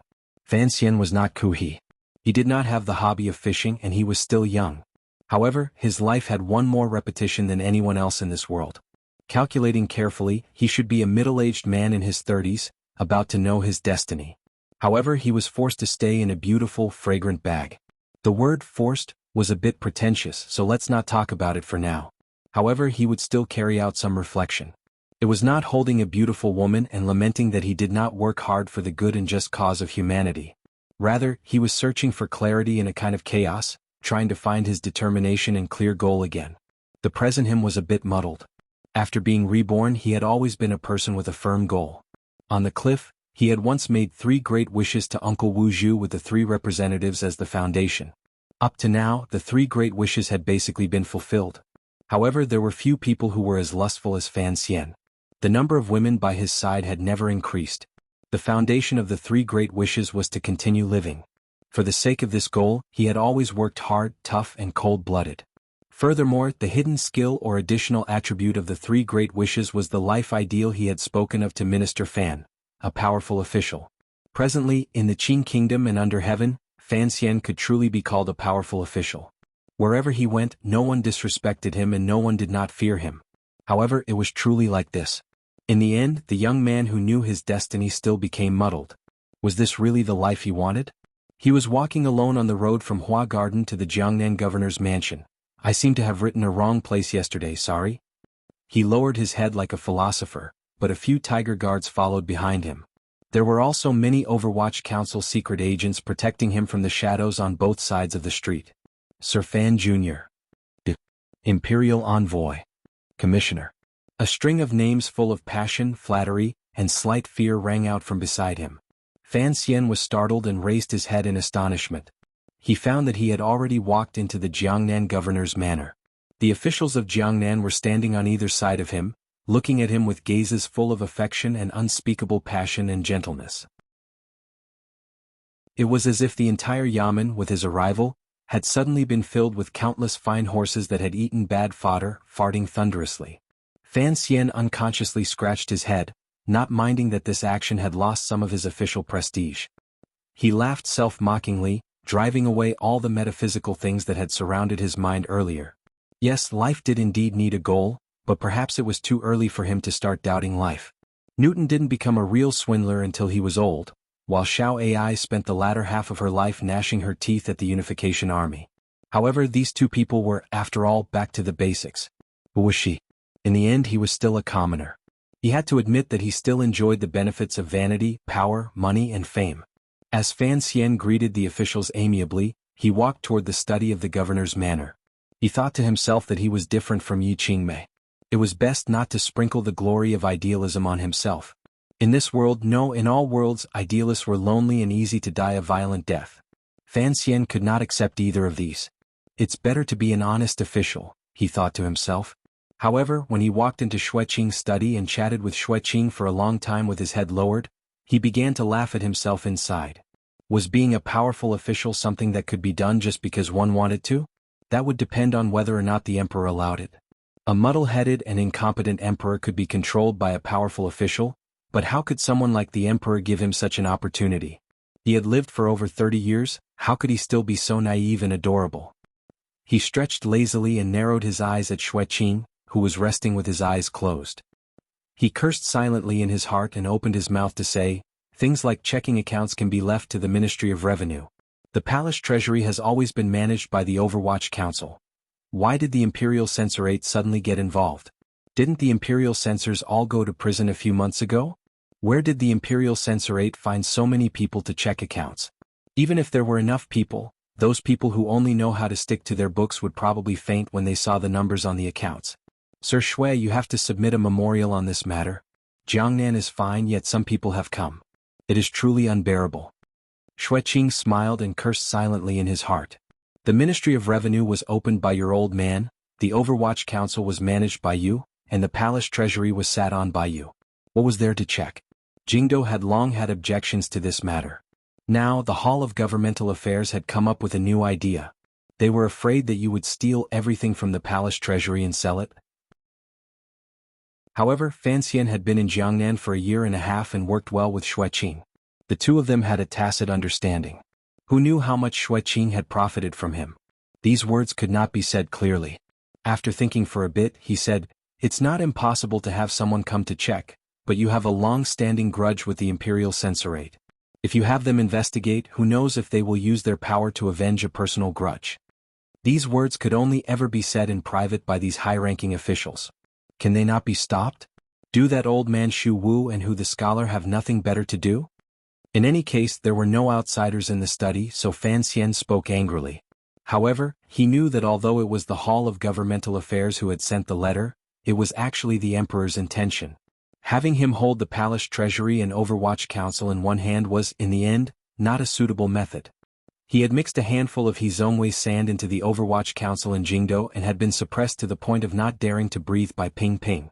Fan Xian was wary of whether or not the Emperor did not believe his explanation regarding Zhaoshang Money House or was wary of his relationship with the Northern Qi people. As for the matter of smuggling, he didn't care much. The eldest princess had already been gone for a decade, and he had only earned a year's worth of profit. With the flip of his hand, he had sent so much silver to the national treasury. The Emperor would not be so stingy. Seeing Fan Xian's slightly unhappy expression, Xueqing laughed and comfortingly said, "It's all for the people in court to see. What are you worried about? Even if they sent an imperial envoy to lead the 3 departments to investigate, with a flip of your hand, who would be able to find anything? Don't forget, you are also an imperial envoy." Xueqing flipped his hand and took advantage of the situation to grab the cup of tea on the table and take a sip. Fan Xian stared at his steady hand and a thought flashed through his mind. Xueqing knew a little about the smuggling matter, but he didn't know the inside story, which was why he appeared so calm. If he knew that Fan Xian was secretly damaging the interests of the Qing kingdom, this old man would probably throw this cup of tea to the ground in shock. He was just about to pour some more oil and add to the fire when he unexpectedly saw Xueqing put down the teacup and change his expression to one of seriousness. When interacting in officialdom, particularly between a local emperor like Xueqing and a prince like Fan Xian, they would talk about important matters in a joking manner. This was to prevent them from feeling too estranged from each other and having an undesirable tendency towards coldness. Thus, it was the first time Fan Xian had seen Xueqing's serious expression. He couldn't help but furrow his brows. Xueqing was silent for a long time. He then slowly opened his mouth and said, "Sir Fan Jr., you know more about the Jingdo matter than I do. What is your opinion?" "Opinion? Opinion my ass. I have no opinion at all on such a major matter." Fan Xian closed his mouth and didn't make a sound. He only smiled and looked at the beard on Xueqing's chin as if he admired it. In any case, in this world, other than the great grandmasters and the emperor, he wasn't afraid of anyone. Naturally, he dared to put on such a clay statue appearance. Xueqing coughed and looked at Fan Xian's appearance. He knew that his question was too unprofessional and that the other party's shamelessness was even better than his. He smiled self-mockingly. After thinking for a moment, he straightforwardly said, "Let's be frank. The emperor is going to depose the heir." Fan Xian was startled as if he hadn't heard these words clearly. A moment later, he came to his senses and abruptly stood up. Staring into Xueqing's eyes, he didn't speak for a long time. He was indeed shocked in his heart. He was not shocked at the deposed heir or that Xueqing was discussing it with him. He was shocked that since Xueqing dared to say it to his face, it was certainly not something he had guessed. Rather, the emperor in the palace had already leaked the news to his loyal followers. At the same time, he was beginning to spread the news in all directions through him. Was public opinion about to begin? Xueqing's fingers gently tapped the surface of the table. Looking at him, he smiled slightly and said, "Sir Fan Jr., why are you so shocked? Isn't this within your expectations?" He suddenly sighed. A trace of pity flashed between his brows. Slowly he said, "Actually, I'm not afraid of you knowing. I've already submitted memorials to persuade the emperor to give up on this idea. However, it was to no avail." "You want me to also submit memorials?" Fan Xian looked at him. Xueqing said with slight mockery, "Everyone knows what your relationship with the crown prince is. I'm not that stupid." Pausing for a moment, he quietly said, "The emperor has already made up his mind. As officials, we can only act according to the rules." Speaking of this, Xueqing paused again. It seemed that he was also very confused. The crown prince had clearly grown up these 2 years. He was sincere and had improved in all areas. Why did the emperor suddenly want to depose the heir? However, he faintly guessed that something must have happened within the royal family. In front of Fan Xian, the illegitimate son of the royal family, he would not voice his doubts. Fan Xian thought for a moment and then asked, "How many people know of this matter?" "In Jiangnan, of course only you and I know," Xueqing said. "However, I believe that the governors of the 7 roads have all received the emperor's secret edict. It all depends on when everyone will submit the edict." Fan Xian laughed coldly in his heart. The emperor was truly ruthless, even to the point of being muddle-headed. The crown prince's performance this year had been excellent. Not only did he not make any mistakes on his trip to Nanzhao, he had also won the praise of everyone in court. Presumably, if the emperor wanted to depose the heir, it would be too difficult to find an excuse. However, although the words of the 7 roads governors had great power, they were, after all, officials. Who would lead them to do such a thing? Even if it was the emperor's secret edict, the 7 governors were not idiots. Presumably, they would not believe that they would have any good ending if they participated in the battle for the throne. Xueqing seemed to see what he was thinking and slowly said, "Presumably, I am the first official to submit a memorial to admonish the emperor for deposing the heir." Fan Xian calmly gazed into Xueqing's eyes. He knew that this person was loyal to the emperor, but he had not thought that he would be loyal to such a degree. The reason? He furrowed his brows and reminded the other party. Xueqing smiled slightly and looked at Fan Xian. "This is the reason I invited you here today. The emperor's meaning is clear. The 8th bureau should be moving." Fan Xian had already returned to his chair. He tilted his head slightly and was lost in thought. To depose the heir, he had to use the 8th bureau of the Overwatch Council to start. Back in the day, many of the crown prince's weaknesses had fallen into the hands of the internal court and Overwatch Council. Additionally, there was the Jiangnan Ming family lawsuit regarding the battle for the legitimate eldest son's right to inheritance. No matter how one looked at this matter, if the emperor wanted to depose the crown prince, he should be the lackey. His expression was calm. It was impossible to see the agitation in his heart. A moment later he said, "The places are places and Jingdo is Jingdo. If it is just these actions, the backlash from the court will be great. The scholars of the Hall of Governmental Affairs will not watch as the crown prince is deposed for no reason." What he said was the truth. The civil officials wholeheartedly worked for the Qing kingdom and sought stability. Regarding the emperor's seemingly absurd action, they would strongly oppose it. Who knew how many more strikes of the cane would ring out in court? In particular, the Overwatch Council cannot appear, Fan Xian said with his head lowered. Fan Xian lowered his head and said, "It is not convenient for me to appear. The Overwatch Council is a secret agency. I have never been on good terms with the crown prince. If some words come out of my mouth, it will only have the opposite effect." "Your words are reasonable. I will report to the emperor," Xueqing said after thinking for a bit. Xueqing thought about it and then said, "There is something His Majesty wants me to tell you. In a few days, His Majesty will go to worship the heavens." Fan Xian was surprised again. He furrowed his brows for a long time before he slowly understood. Although the way of ghosts and gods could not prevail in the Qing kingdom and was not as deeply rooted in the hearts of the people as northern Qi's Tianyi Dao, they still had great respect for the illusory temple.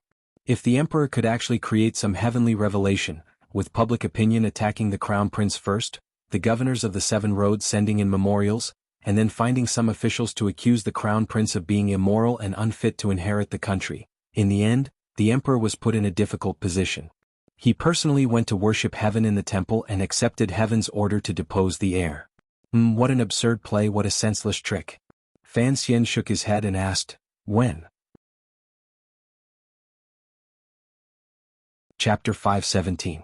There is a typo, a big typo bothering me. A few days ago, a friend reminded me in the book review section. I thank you very much. However, I didn't add to it at the time. Now I've forgotten your ID. I'm truly sorry. Most importantly, there was a power outage yesterday. Although I had the book, I lost the internet. I was in a rush to go to a classmate's house to update and wrote the chapter names wrong. What bitter tears. It should have been a ridiculous thing. I'm truly sorry. Today I was looking at the monthly vote rankings. Qingyu is 4th in the old book. Oh no. Amidst the screams, 5th. 200 fewer votes than the top 3. Shake as hard as you can to get the votes out of your jars. The Crown Prince and Fan Xian were brothers by blood. There was no irreconcilable hatred between the two. In the end, that was a matter for the elders. The Crown Prince had once expressed his desire to reconcile with Fan Xian, but Fan Xian did not believe him. Most importantly, Fan Xian knew that the Crown Prince did not have enough power or a strong state of mind to bring him down. Thus, the biggest target of Fan Xian's actions during this half a year was the eldest princess. He had not thought that the emperor would only imprison her in the end and rush to depose the Crown Prince. This reality made Fan Xian ponder for a long time. He always felt that there was a problem with the order. Given the emperor's many years of immersion in the arena, he shouldn't have made such a mistake. Regardless of whether or not there was a mistake in the order, the matter of deposing the heir had, in the end, spread out with a bang in the Qing court. Perhaps using the word bang was not accurate. The wind rises at the end of a duckweed. Any major event in history at the beginning was perhaps just some unremarkable wind in the officialdom. A few months ago the Eastern Palace had caught fire and the Crown Prince had gone to Nanzhao. When the 8th Bureau of the Overwatch Council threw out some old stories, the Supreme Court suddenly became interested and reinvestigated the matter of the winter coats of the Northern Army. The Ministry of Revenue began to cooperate in researching where the silver had gone. The wind gradually grew. In the spring of last year, in order to attack Fan Xian, the Crown Prince and the Second Princess factions had investigated the Ministry of Revenue. In the end, the biggest loophole they found was the problem of the winter jackets of the Northern Expedition Army. At the time, the Crown Prince had not thought that this matter would eventually lead to him. Fortunately, His Majesty stopped in the end, and the Crown Prince avoided the fate of losing face. But now that the court had brought up this old matter again, all the officials in the court could smell something different. The Crown Prince no longer had many loyal figures. Who was the emperor going to let the Crown Prince throw out to atone for his crimes? Even at this time, no official thought that the emperor would directly have the Crown Prince take responsibility for this crime. When the Supreme Court and the Overwatch Council took Xan Qiwu into prison, they all thought that this matter was over for now. Who would have thought that Xan Qiwu would be released after only 3 days in prison? Xan Qiwu was a confidant of the Eastern Palace and a close official of the Crown Prince. Because of his good relationship with Fan Xian, he was not tortured in the Overwatch Council and did not betray the Crown Prince. Even so, the Overwatch Council and Supreme Court still bit the Crown Prince and presented the secret memorial to the royal study. In another meeting in the royal study, it was presented to the eyes of the Hall of Governmental Affairs, the ministers of the 6 ministries, and other figures in the center of Qing Kingdom's power. Xu Wu and Hu the scholar pleaded for leniency for the Crown Prince and even acted as a guarantor. Only then did the emperor dispel his feigned anger. After the court was dismissed, when the 2 scholars gathered together to drink again, they couldn't resist sighing and sighing. The emperor was truly determined to depose the heir. As scholars of the Hall of Governmental Affairs, they had to protect the Crown Prince. This had nothing to do with faction. It was just an attitude they had to express as pure officials. As long as the Crown Prince was the heir, they had to treat him like half an emperor. The emperor would not criticize them harshly. Most importantly, the officials in court, represented by Hu and Xu, all thought that the Crown Prince may have been preposterous and muddle-headed in the past, but he had improved a great deal these 2 years. In order to prevent the court from being shaken by the fight for royal power and in order to prevent Fan Xian, far away in Jiangnan, from participating in these matters, they truly hoped that the emperor would be able to calm his heart and set the Qing Kingdom's distant future. No matter how one looked at it, the present Crown Prince was the best choice for Qing Kingdom. It not only prevented internal friction in Qing Kingdom, but it also prevented the Overwatch Council, the young man's domination. The Qing Emperor was not an incapable ruler. He knew the benefits the checks and balances between ruler and officials brought to Qing Kingdom. He also expected that the matter of deposing the heir would certainly cause a great wave of opposition. Thus, he temporarily chose to be silent. It seemed that after the first wave, his thoughts of deposing the heir had been dispelled. However, the scholar and all of the officials knew that their emperor was not someone who made decisions easily. Once he made a choice, no matter what difficulties he faced, he would persevere to the end. As expected, a few days later, the governor of Jiangnan Road, Sir Xueqing's memorial was delivered to the palace. It was read in court. Every word and sentence was directed at the Eastern Palace. Everyone knew the hidden meaning. Xu Wu flew into a rage. Although he knew that this situation could not be reversed, he still stepped out of line and loudly cursed Xueqing for having a disloyal heart and spouting nonsense. The emperor pitied Xu Wu's old and weak body and ordered him to return to his manor to rest for 3 months. He did not punish him at all. The other 6 governors' memorials arrived. Their tones were either heavy or light, overt or covert, but they all subtly expressed their attitudes. The situation was gradually becoming clear. The emperor wanted to depose the heir. The governors of the 7 roads were forced by the emperor's might to submit memorials in response. Only the officials in court were caught in the middle. Even if they wanted to object, they felt the sky above them was covering them and the thorns below them were rising. They felt uncomfortable all over. Although Xu Wu had been invited back to his manor, the Hall of Governmental Affairs continued to perform the righteous role that the Qing Emperor allowed them to perform. The courageous officials in court chose their words carefully and expressed their opposition. The timid maintained their silence. Not a single official, under the emperor's hint, courageously submitted a memorial asking the emperor to change the heir. Even the most flattering people would find it difficult to do such a thing. All the civil and military officials in court and the people of Jingdo were watching these officials. The crown prince had not made any major mistakes, yet he was going to be deposed. It was truly inexcusable and would be impossible to explain in the history books in the future.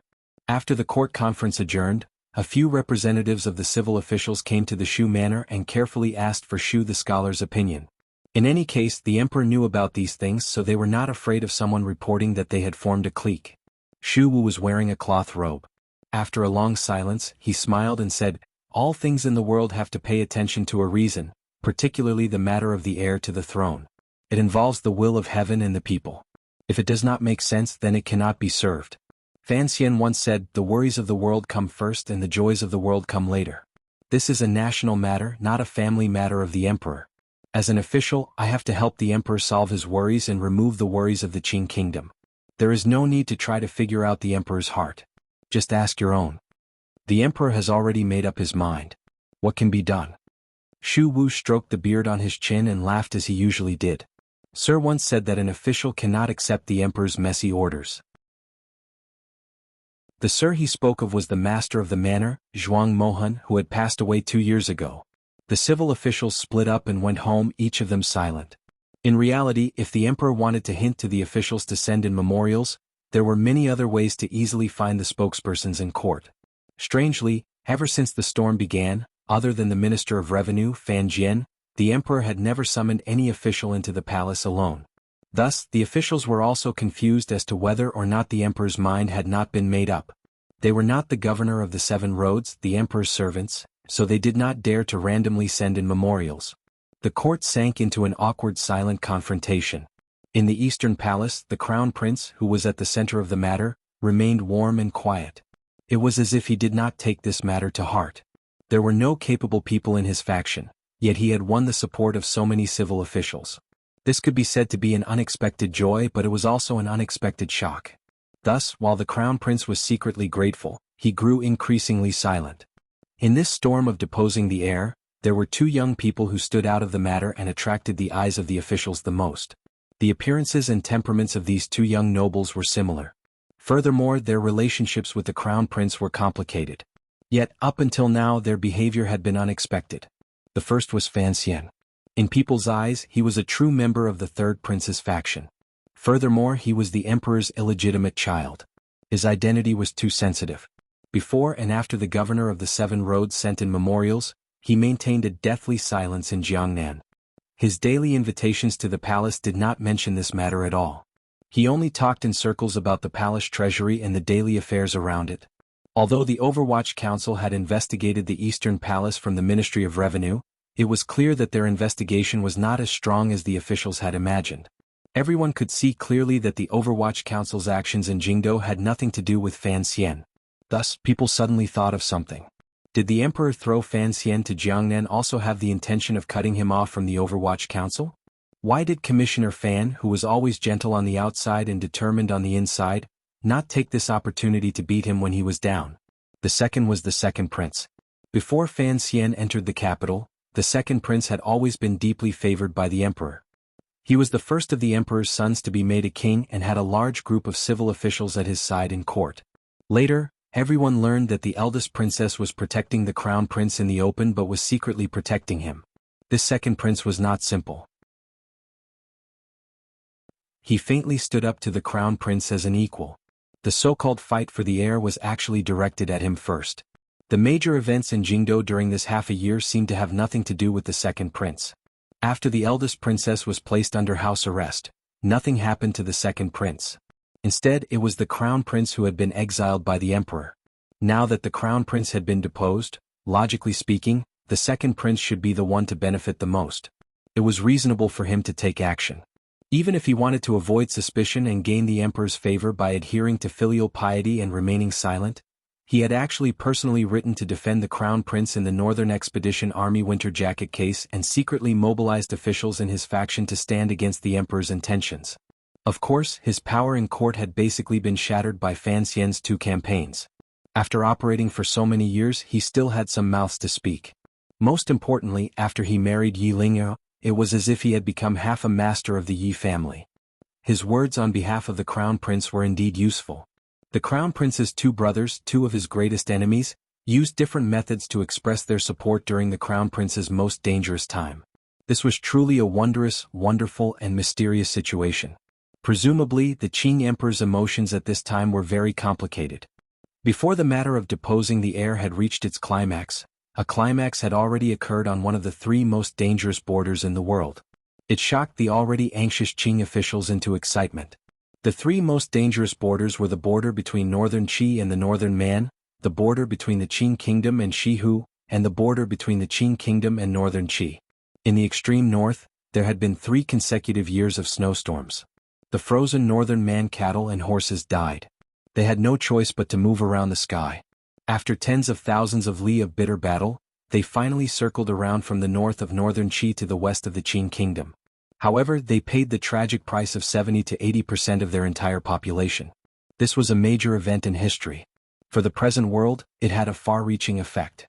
First of all, the northern Qi people no longer had to worry about the tall and barbaric barbarians behind them. They could finally free up a hand to deal with the Qing people in the south. That hand was the famous general Shang Shanhu. After Shihu used 2 years to digest the northern man who came to join them, their strength suddenly increased. Although there were not many northern man survivors, those who could endure tens of thousands of li of travel without food or medicine were all elite young men and women picked out from thousands of li. The Qing kingdom was attacked from both front and back. The pressure increased dramatically. Only then did the Dingzhou Yi family send emergency reinforcements to the western front. King Jing's heir, Li Hongqing, was playing hide-and-seek with the Hu people in the west. In the north, Yan Xiaoyi had also returned to camp early. He used his powerful military power to suppress Shang Shanhu's strategy and the northern Qi people's bad ideas. The climax of the border this time erupted on the northern front, between the northern governor Yan Xiaoyi and the famous general Shang Shanhu. When Shang Shanhu led the army back and gave Yan Xiaoyi time to think and prepare, Yan Xiaoyi did not even think about his path of retreat in the Qing kingdom or prepare to receive the Qing emperor's arrest. He directly led the army north. With 20,000 elite soldiers, he followed Sangzhou and Yanjing and attacked the northern camp. There was never too much deception in war. The power of the army was like a hurricane. Yan Xiaoyi carried out this principle perfectly. Without asking the Bureau of Military Affairs or waiting for the Qing emperor's edict, he personally led the army and attacked. Shang Shanhu, who had always calculated everything on the battlefield, clearly did not expect that Yan Xiaoyi would still have the mind to send out troops to attack when he could not even protect himself. The northern Qi army was slowly retreating 50 li. Before they could set up camp, they were suddenly attacked in the night and suffered heavy losses. The Qing kingdom army had only paid with 5,000 lives. It was a great victory in Sangzhou. In people's impression, this seemed to be the first time Shang Shanhu had lost a battle. When the news got back to Jingdo, regardless of whether it was Shu the scholar who had been ordered to rest, or the common people selling alcohol on the streets, they all became excited. The desire to fight and the passion to expand the borders buried deep in the Qing people's blood was stirred to its peak by this shameless, great victory. The black cloud that had been floating above Jingdo did not seem so piercing. Everyone thought that with such great news, the emperor would not continue to persist in his absurdity and do things contrary to people's emotions. It was truly not a good choice. Following the arrival of the battle report was the Northern Qi Emperor's letter. In the letter, the Northern Qi Emperor cursed angrily, saying that the two countries were on good terms, yet they were so shameless. After receiving the letter, the Qing Emperor only smiled and handed the matter to the office of the Grand Herald and the Board of Rights to handle. In today's world, the boundaries between countries were always so vague. It was always hard to say who entered whose territory. If it was really a misunderstanding, he could apologize in a few days. In any case, the person who was killed could not come back to life. The emperor smiled slightly at eunuch Hong beside him and said, "Yan Xiaoyi is not bad. He knows to use the correct method to explain to me the meaning of his existence. Yes, people who had no meaning of existence should not continue to exist. For example, the Crown Prince." Thus, the Supreme Court continued to interrogate the Winter Jacket case. The Overwatch Council continued to dig up all of the Crown Prince's wrongdoings. The most shameless was the 8th Bureau. It seemed that they were preparing to write a memoir of the Crown Prince's teasing of serving girls as a child. The matter of deposing the heir did not stop because of Yan Xiaoyi's great victory. It only rested for a while. Under the disappointed gazes of the officials, it slowly and unquestionably proceeded. None of this had anything to do with Fan Xian. He was on a civilian boat looking at the council report in his hand in a daze. He thought to himself that the emperor was indeed more shameless than him. It looked like in a few days the worship Shui Qing had once mentioned would begin. He wondered what the quiet Qing temple in Jingdo would be like at that time. To find a reason to depose the crown prince and then worship heaven for an edict. The emperor was the son of heaven. Naturally, the crown prince was heaven's grandson. If heaven thought this grandson was not obedient, then heaven's son could only do as he was told. If this was written, it would be much more beautiful in the history books. It was truly shameless to the extreme. Fan Xian shook his head and put down the council report. Ever since Shui Qing began to write, he had fled Suzhou. He had not returned to Hangzhou or Wuzhou. He had only disguised himself as a commoner and boarded a civilian boat. Unconsciously, he wanted to get as far away from this political whirlpool as possible. He also knew about the second prince writing to protect the crown prince. He thought to himself that the second prince's heart was truly ruthless. Chapter 518. There are still 80 votes from the top 3. Everyone good luck. I also do my best. It seems to be reaching the climax. I'm a bit panicked. Fan Xian was not running. He was running away. In any case, he was walking away from Jiangnan, Jingdo, and the heart of the political storm in the Qing kingdom. He knew that no matter how the situation in Jingdo developed, the emperor had already made up his mind. No one could stop the matter of deposing the heir. Since it was so, any further action he took would be superfluous. Furthermore, he was worried that when the emperor prayed to heaven, he would drag him back to Jingdo and place him in front of him as a human shield. The crown prince had been deposed. There would certainly be a lot of turbulence in the court. No matter how Fan Xian calculated, the emperor would certainly have him carry out a clash with those turbulence and restabilize the balance of the court. During this period of time, his mood had always been low. Just as mentioned earlier, questions concerning life always floated back and forth in his mind. He did not have the energy to pay attention to these things. He knew that at a time like this, the further he ran, the smarter he was.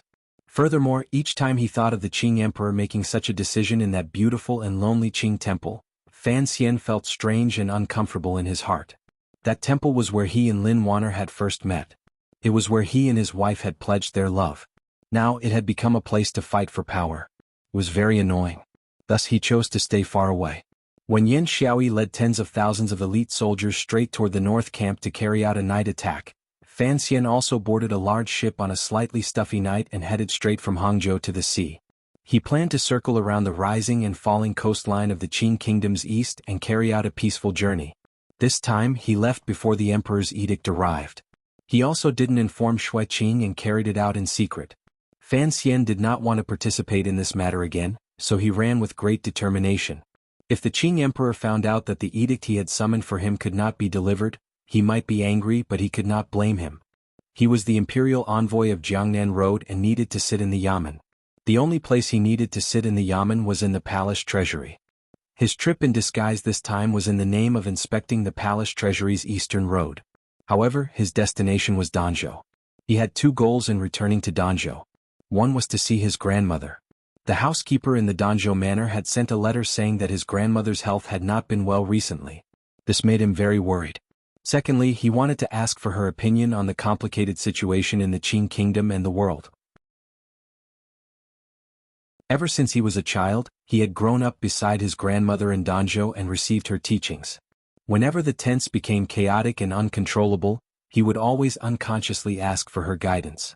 Perhaps his grandmother could not help him much, but at least she could calm his heart. The ship left the harbor and advanced with all its might towards the rising sun in the east. Fan Xian only had time to admire the majestic scenery before returning to the cabin. He sat next to the large chest of silver, tilted his head, and began to count. He was counting the Zhangzhou victory report in the council report. No matter how Fan Xian counted, he did not feel that there was anything wrong with the victory.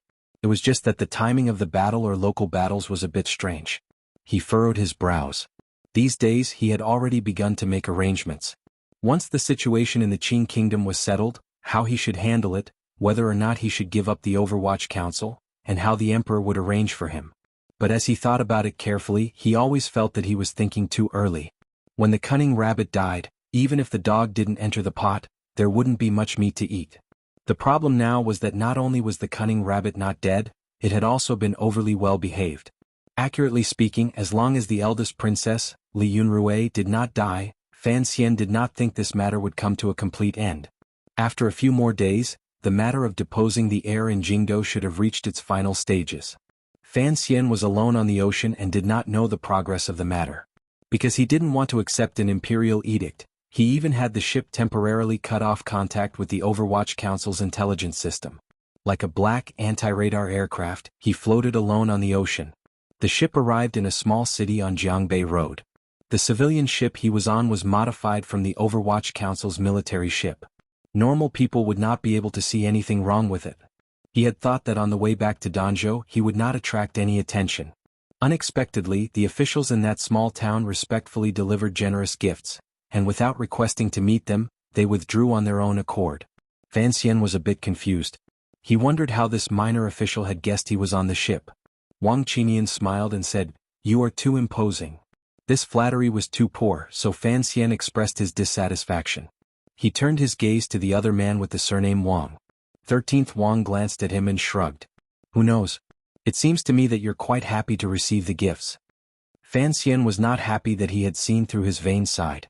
13th Wang laughed heartily and walked to the side of the ship. Holding the green banner in his hand, it was like a small sail.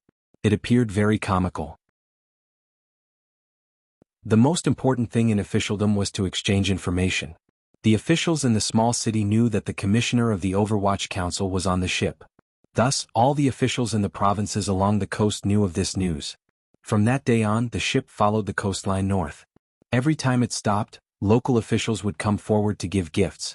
They all seemed to guess that Fan Xian did not want to see them, so they did not ask to meet. After traveling and stopping for a dozen days, 14 groups of people came on the ship to give gifts and greetings. Fan Xian sat at the head of the ship and looked at the large piece of green jade that brushed past him. It was the Dong Mountain that had been cut in half by the heavenly sword. He was still lost in thought. How had his movements been completely discovered by others? In any case, he was getting further and further away from Jingdou and the emperor. Fan Xian's mood became more and more relaxed. On the contrary, he was slightly intoxicated by the scenery along the way and the scene of the officials waiting on him like grandsons. In another world within another world, there was once a drunkard named Linghu who had taken a boat on the Yellow River. He had muddle-headedly received countless large gifts, received countless verbal benefits and suffered physical pain. Presumably that eldest disciple's vanity had been greatly satisfied, especially in front of those shameless junior brothers and junior sisters. Fan Xian had taken a boat on the East Sea and also muddle-headedly received countless large gifts. Although no one dared to disturb him, his vanity had been satisfied to a certain extent. Particularly when Jingdo was in the midst of a storm, he was able to float on a boat on the sea. The wind of the great path was swift. This kind of feeling was very pleasing. Even if this kind of pleasure was only temporary. After the boat passed the isolated seaside and the great Dong mountain that pierced the sky like a half-jade sword, it made 2 more turns. When the temple at the top of the mountain could no longer be seen, it was nearing Danzhou harbor. This was the second time Fan Xian had taken this sea route. He did not have the same impact as the first time he had on the strange and majestic Great Dong Mountain. However, he still felt his heart tremble slightly. The large boat anchored in Danzhou harbor. No officials came to welcome them. Fan Xian let out a breath. Taking Gao De and a few other tiger guards and 6 bureau swordsmen, he arrived at the door of the old Danzhou manor amidst the burning gazes and endless greetings of the Danzhou people. Fan Xian smiled slightly and thought, hadn't he just come back a year ago? Why were these people still so warm and excited? He stretched out his hand and knocked on the familiar wooden door of the old manor. Just as his finger landed on the door, he furrowed his brows. He could clearly feel countless wary gazes focused on him from all around the manor. However, the owners of these gazes clearly knew how to hide their bodies. For a short time he did not discover exactly where they were. The countless auras, bright and dark, were filled with a suffocating pressure. Fan Xian lowered his head slightly and bent his knees slightly. His left hand gripped the trigger of the crossbow in his sleeve. His right hand hung naturally, ready at any moment to grab the slender black dagger in his boot. At his side, Wang Qinyan's expression did not change. He held the Wei Emperor's sword horizontally. The body of the sword was half exposed and glimmered with a cold light. The hilt was where Fan Xian could most easily reach out and pull it out. 13th Wang's gaze was lowered as he held the green banner tightly. The tiger guards, led by Gao De, also sensed the abnormality. Their brows furrowed slightly as their hands gripped the hilts of their long knives.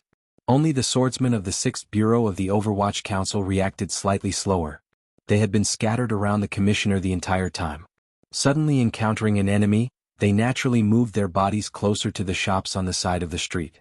Using the darkness of the buildings, they were ready at any moment to dive into the darkness and carry out the most direct conflict with the hidden enemies. Fan Xian was a person who was very afraid of death. Although he did not bring many people, they were all the most powerful in the world. In the past he had the Shadow and Haitang as the vanguard. Now he had 13th Wang as the fierce warrior. Added to himself, the tiger guards and the swordsmen, with such a powerful defensive power, even if a great grandmaster came, Fan Xian was confident that he could hold out for a few rounds. In other words, he had always been ready to receive the assassination of a great grandmaster. However, outside the old Danzhou manor, Fan Xian felt a sense of pressure from the people hidden around him despite the powerful power around him. Furthermore, this pressure came from one person. This proved that the person who came was not a great grandmaster. Who else in this world could gather so many aces? Fan Xian furrowed his brows and suddenly smiled bitterly. The wooden door of the old Danzhou manor was slowly pulled open. Following a creak, the tense atmosphere immediately disappeared. A familiar face appeared behind the door, but this face should not have appeared in Danzhou. Sir Ren. Fan Xian looked at Taichung Temple official Ren Xiao, and inside the manor and smiled bitterly. Why are you waiting for me in my home? Ren Xiao, and smiled but did not greet him. Instead he made a gesture of invitation. Fan Xian paused slightly and turned his head to glance at 13th Wang. 13th Wang smiled and stayed outside the manor with the swordsmen of the 6th Bureau of the Overwatch Council. Fan Xian led Wang Qinyan, Gao De, and the others toward the old manor. Along the way they did not find anything strange. However, they could feel that this usually quiet and secluded courtyard was now filled with a sense of tension. No one knew how many aces were hidden behind the trees and behind the walls. Walking to the door of the back courtyard, Ren Xiao, and stopped his steps. A eunuch welcomed Fan Xian in with a face full of smiles. The smile on Fan Xian's face grew more bitter. He looked at eunuch Yao speechlessly for a long time. Walking to the little building in the back courtyard, a few officials were waiting quietly on the first floor. Seeing Fan Xian enter, they all rose and bowed. Fan Xian returned each of their greetings. He recognized the Minister of the Board of Rites and the Imperial Astronomer. Eunuch Yao walked him to the first floor. Fan Xian picked up the front of his robe and walked with heavy steps toward the second floor. His grandmother lived on the second floor. Lifting the beaded curtain outside the second floor, Fan Xian walked steadily in. Looking at his sickly grandmother on the couch, a glimmer of heartache flashed across his face. Looking at the middle-aged man holding his grandmother's hand and talking by the couch, a glimmer of fear flashed through his heart. He walked to the front of the couch and knelt down obediently. Kowtowing to the two of them, he then forced a smile and said, "Your Majesty, why are you here?" Fan Xian's heart was filled with shock and helplessness. This time he had left Hangzhou for Danzhou and taken in the sights along the way. He had thought he would be as free and at ease as his eldest disciple brother, waving his sleeves and throwing the matter of dethroning the heir to the back of his mind. He had not thought that his teacher Yu Buchuan would be waiting for him here. "Am I not allowed to come?" The emperor looked at Fan Xian with a difficult-to-understand smile on his face. Slowly he said, "You are an imperial envoy, yet you have come to Danzhou on business. I remember that I only gave you authority over Jiangnan Road. I didn't tell you to manage the matters of Dongshan Road." Fan Xian said with a pained expression, "It was mainly to check on the palace treasury's east road. After passing Jiangbei Road, I thought it was not far from Danzhou, so I came to see grandmother. I heard that she was not well." As her grandson, before he finished speaking, the emperor cut him off angrily. "Filial piety is not something that can be used as an excuse. Run, I want to see where else you can run to." Fan Xian was dumbfounded. He thought, "You want to dethrone the crown prince. I just don't want to participate. There is no need for you to be so angry, right?" However, he had boundless confusion and worry in his heart. He was not stupid enough to argue with the emperor. He smiled and said, "I am an ant in your Majesty's hand. No matter how I run, I cannot escape the palm of your hand." This flattery clearly did not change the emperor's mood. However, the emperor did not seem to want to pursue this matter. Lightly he said, "Since you have come to show filial piety, then quickly come up and have a look. If you can't cure it, I will carefully skin you." After saying this, the emperor stood and quietly said by the old woman's ear, "Mother, rest well. I will come see you again tonight." Then he walked out of the room on the second floor, leaving behind a confused Fan Xian. Fan Xian rubbed his legs and stood up. He sat down by his grandmother's side and placed his finger on her pulse. A moment later, his body softened and a streak of cold sweat appeared on his back. The old woman smiled slightly and said, "You monkey, aren't you afraid of scaring me like this? My body is fine. You should be afraid of something else." Fan Xian felt guilty and speechless. He was indeed afraid of something else. The emperor had come to Danzhou without anyone knowing. Wasn't Jingdou an empty palace? At the crucial moment of dethroning the crown prince, why did the emperor dare to leave Jingdou? Chapter 519. I'm in the top 3. Thank you, everyone. Come on, give me some more monthly votes. Thank you, thank you. Fan Xian sat on the bed and gently held his grandmother's hand. He found that the wrinkles on her hand had deepened. There was a palpitating feeling of being separated from flesh and blood. After taking her pulse, he found that his grandmother had only occasionally caught a cold. Her body was fine. However, she was getting on in years. Her oil was about to run out and her lamp was about to run out. He didn't know how many more years she could endure. Thinking of this, his mood dropped. Adding to the shock brought by the emperor downstairs, it made him sink into silence.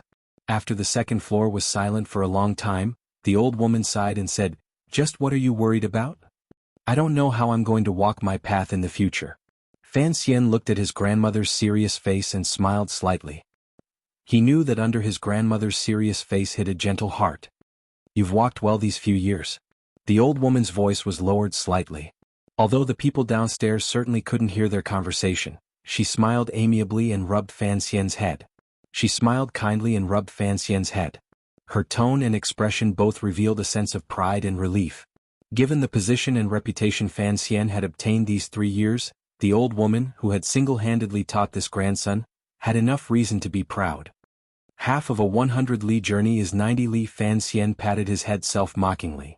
"I'm just afraid my head will suddenly fall off halfway." The old woman looked calmly at her grandson. A moment later, she gently said, "Did the emperor's arrival in Danzhou make you have some inauspicious thoughts?" Fan Xian lowered his head and thought for a long time. He confirmed what the emotions that had spontaneously risen in him earlier were. He then nodded his head solemnly. The old woman looked into his eyes and quietly said, "You've grown up, but there are some things I must remind you of." "Please speak, grandmother." "The Fan family has never needed to pick a side, and you even less need to pick a side because we have always stood in front of the emperor," the old woman said solemnly and seriously.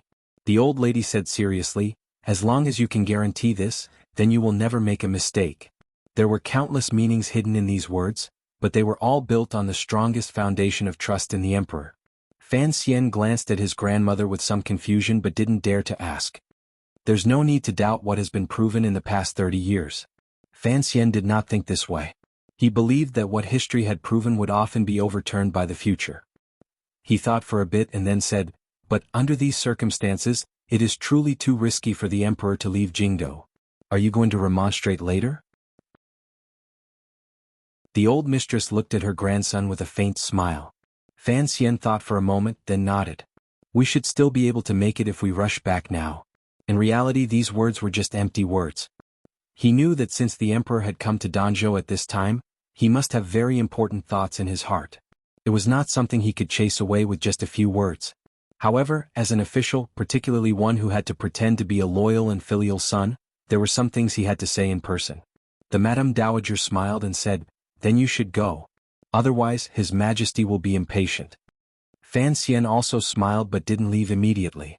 He carefully used the Jinqi of Tianyi Dao to probe into his grandmother's body to check the condition of her body. He left behind a few prescriptions and chatted with her for a while until she began to feel sleepy. Only then did he help her pull up the thin towel and tiptoed down the stairs. Coming down to the first floor, the Minister of the Board of Rites, the Imperial Astronomer, and Eunuch Yao all looked at Fan Xian with strange gazes. These people had not thought that Sir Fan Jr. would be so daring as to stay on the second floor for so long and leave the Emperor, who had been waiting to speak with him, hanging for half a day. In this world, Fan Xian was probably the only person who dared to make the Qing Emperor wait for so long. These bigwigs were all thinking that His Majesty's love for this illegitimate child had indeed reached a very exaggerated level. Fan Xian bowed to these people and asked with a slight smile, "Where is the Emperor?" The Minister of the Board of Rites forced a smile and glanced outside, pointing the way for him. Eunuch Yao suppressed a smile and led Fan Xian out the door. Looking at the osmanthus flowers in the garden. Danzhou was most famous for its scented tea. Minister Fan and Fan Xian both liked it. Every year the old manor would send it to Jingdo. A portion of it was even offered as a tribute to the palace. Although the garden in the old manor was not large, Fan Xian had partitioned off a corner and planted some osmanthus flowers to mix with tea. Walking to the corner of the garden, Eunuch Yao retreated with his body hunched. Fan Xian felt it was strange. The head eunuch of the royal study was not at the emperor's side to serve. Why had he run off? As he thought this, he had already stepped into the garden and saw the emperor under the tree. There was also the old man by the emperor's side. Fan Xian secretly sucked in a breath of cold air. No wonder Eunuch Yao didn't have to be by the emperor's side. There was another eunuch at his side. He walked forward and bowed to the emperor. At the same time, he turned his body and said to the eunuch as politely and not abruptly as possible, "Greetings, Eunuch Hong." Expressing goodwill to a eunuch in front of the emperor was something that should not have happened, but Fan Xian knew that Eunuch Hong was not a normal person. However, Fan Xian knew that Eunuch Hong was no ordinary person. Even the emperor would give him some respect. Greeting him should not mean much. Hong Xiong smiled slightly and glanced at Fan Xian. He didn't say anything and retreated behind the emperor. The emperor moved his gaze from the osmanthus tree in the garden and clapped his hands. Turning his head, he said to Fan Xian, "I heard you moved these trees in and planted them?" Fan Xian replied, "Yes, the old manor's garden is not large. Previously there weren't many trees planted inside. It looked rather boring, particularly in the spring and summer. There are tall trees and bushes of flowers outside, but it is too quiet inside, so I moved a few." "Looks like you have some interest, child," the emperor smiled. The emperor smiled and said, "Back then when I lived in this courtyard there were also trees. However, they were all broken by my people who practiced martial arts." Fan Xian was speechless. He had lived in this manor for 16 years, but he had never known that the emperor had once lived here. The old woman's mouth was truly tight shut. He suddenly thought of the past that his father and King Jing had once mentioned. Back then the emperor had once taken Qin Pingping and his father to Danzhou to play. At that time the emperor was still an unknown heir. It was in Danzhou that they had met his mother and uncle Wuxia. Looking at it this way, when the emperor lived in the old manor, it was also the moment the wheel of history began to turn.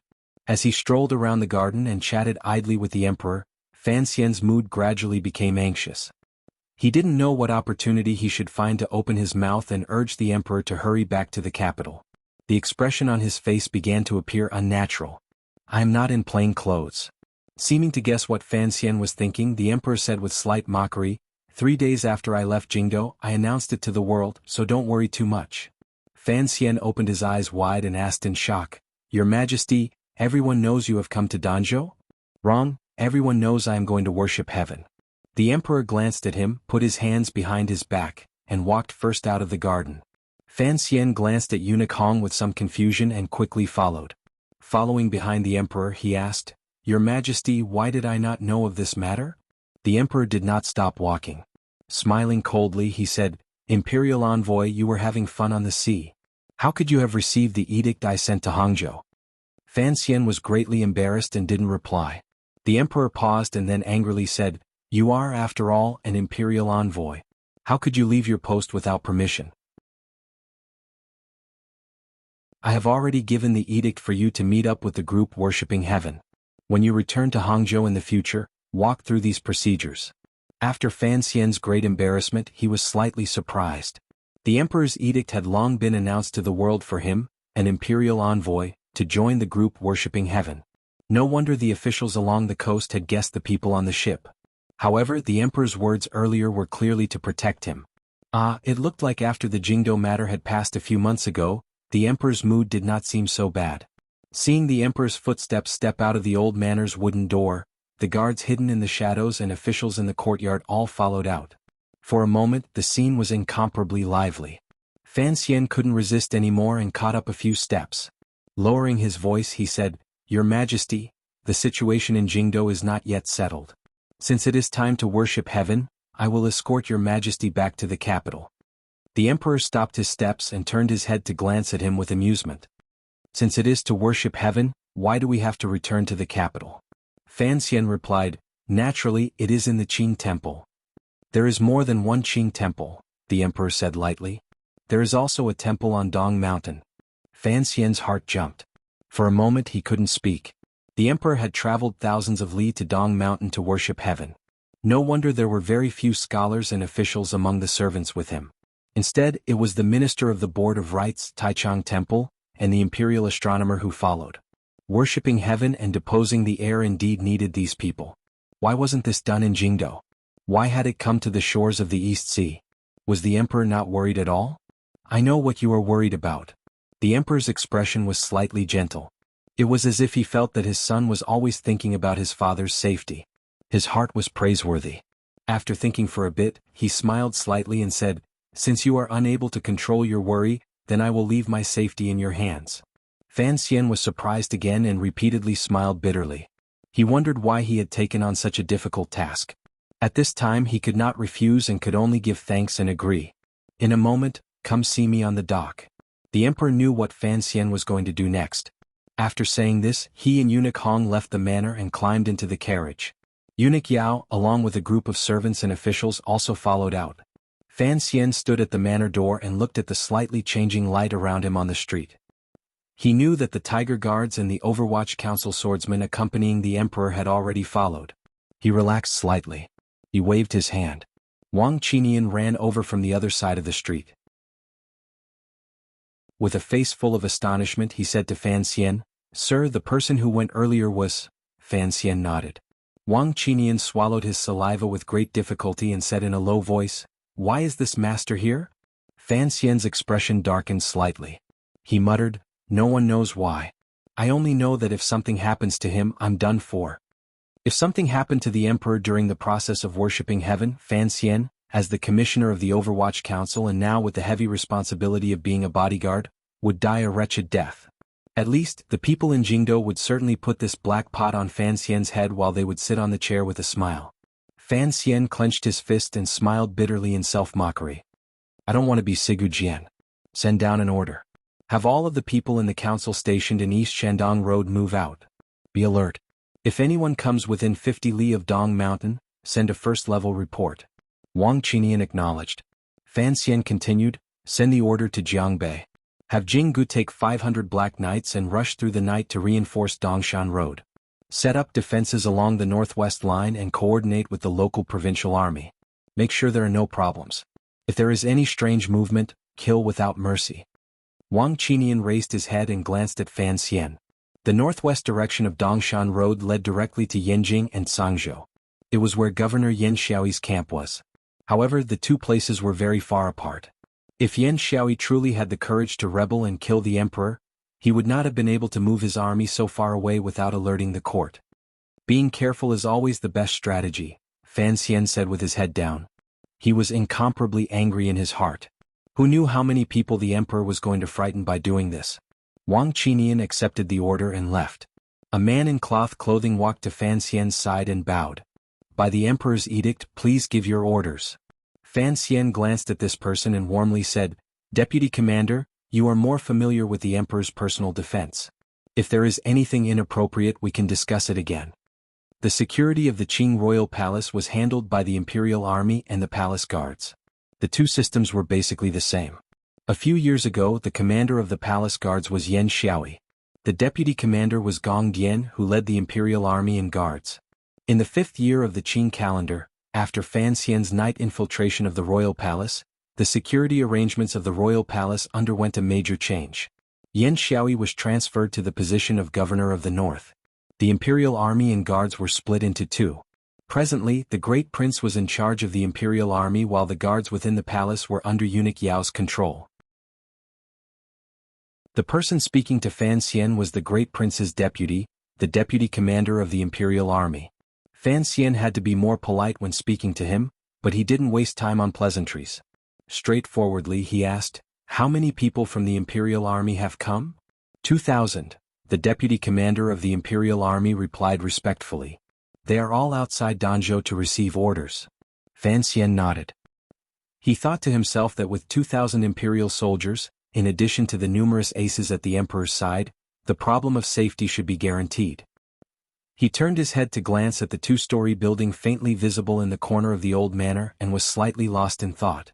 He remembered the first time he left Danzhou, his grandmother had once told him to harden his heart. At the same time, she had once said that his mother had died an unnatural death because she was too gentle. In that instant, Fan Xian thought of the words his grandmother had said to him as she held him and the faint truths. Suddenly his heart jumped. However, he immediately suppressed it and shook his head with a sigh. Eunuch Hong was unfathomable by the emperor's side. Uncle Wu Zhu was not by his side. The Shadow and Haitang were also not here. Even with 13th Wang, their power was not strong enough. Furthermore, he was far away in Danzhou and had no way of controlling the movements in Jingdou. Most importantly, Fan Xian had to admit that up until now the emperor had treated him fairly well. He laughed self-deprecatingly, trying to banish the thought from his mind. The deputy commander of the imperial army did not know that he was thinking of treasonous things.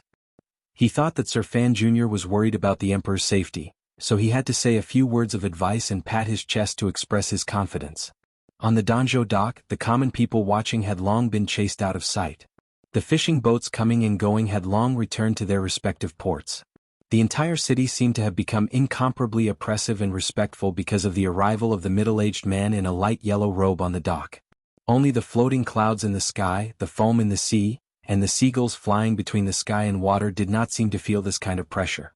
They continued to float and fly freely. The birds searched for food on the sea and gave out sharp cries, startling the emperor who was deep in thought on the dock. He beckoned his hand behind him and said, "Come to my side." Fan Xian, who had been watching the emperor's figure from below the wooden dock, heard these words and jumped onto the wooden plank. He walked to the emperor's side and slightly behind him. Facing forward, he looked at the boundless ocean. Take another step forward. The emperor held his hands behind his back and did not turn his head. Fan Xian followed the order and took another step forward, standing shoulder to shoulder with the emperor. The sea breeze blew and blew the hair by the side of the emperor's face back. There was no sense of gentleness. On the contrary, it gave off a sense of determination that made one's heart tremble. Below his feet, the waves were beating against the rocks under the wooden plank, turning into one snowflake, two snowflakes, and countless snowflakes. Stick out your chest. The emperor's eyes looked at the end of the ocean and said to Fan Xian beside him, "I don't like you pretending to be a coward." Fan Xian smiled slightly. He understood the emperor's current state of mind. He followed the words and relaxed. Standing shoulder to shoulder with him, he did not open his mouth to speak.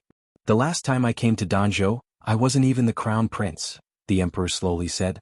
The emperor slowly said, "That day Chen Pingping was like Hong Xiang standing behind me. Your father. Fan Jian was like you now, standing side by side with me, bathing in the exceptionally clear sea breeze of Danzhou. Ever since I became the crown prince, Fan Jian never dared to stand shoulder to shoulder with me again. Fan Xian tilted his head slightly and saw a glimmer of self-mockery flash across the corner of the emperor's lips. The emperor said with slight mockery, "After I sit on that chair and fight in the north and south, there won't be anyone who dares to stand up straight and talk to me, much less stand up." Fan Xian sighed at just the right time. That day the three of us came to Danzhou to relax. At that time Jingdou was in chaos. The two princes were secretly fighting for the throne. The previous emperor was only the unremarkable King Cheng, the emperor said indifferently. As juniors we had no way of interfering. We could only hide as far away as possible from the place of trouble. He tilted his head and glanced at Fan Xian. In reality my thoughts are similar to yours. However, you are much more powerful than I was in the past. Fan Xian smiled slightly and said, "Most importantly, the heart is not strong enough. There are some things that one does not know how to face." Who would have thought that you would have some pity for Qing Qian? The emperor turned his head and coldly said, "However, this is good." Back then the three of us stood on this dock and looked at the ocean. There was no pity in our hearts for anyone. We only thought about how to protect ourselves and how to survive. I often think that when I looked at the ocean that day, perhaps I was hoping that an immortal would suddenly appear on the ocean. Fan Xian was silent.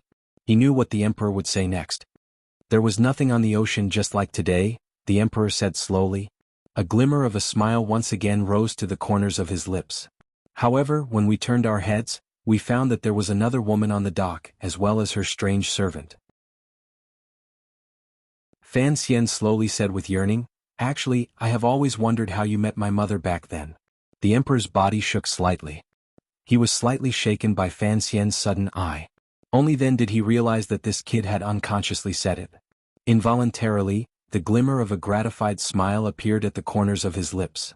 However, he did not continue this topic. He only said, "I told you earlier, no one has ever dared to stand shoulder to shoulder with me. Only your mother dared. Regardless of whether she was the crown prince or the emperor, your mother dared to stand shoulder to shoulder with me. She looked at the ocean and felt the sea breeze. She did not treat me as someone special at all. Sometimes she would even look down on me without holding back." The emperor smiled self-mockingly and said, "After she died, there was no longer such a person in this world. I don't expect you to inherit much of what she did. I just feel that you shouldn't be too cowardly and damage my and your mother's prestige for no reason."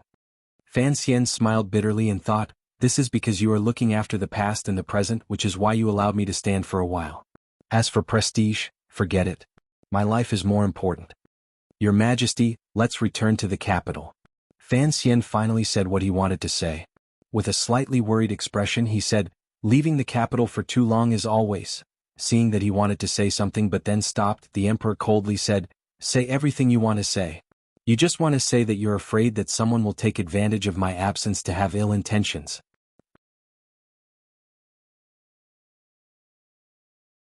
Chapter 520.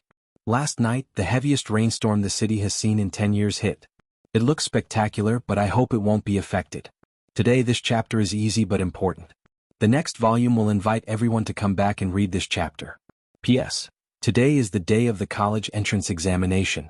I wish the children participating in the exam all the best. Birds chirped by the seaside, the water splashed gently under the pier, and the waves at the bottom of the cliff in the distance made loud noises.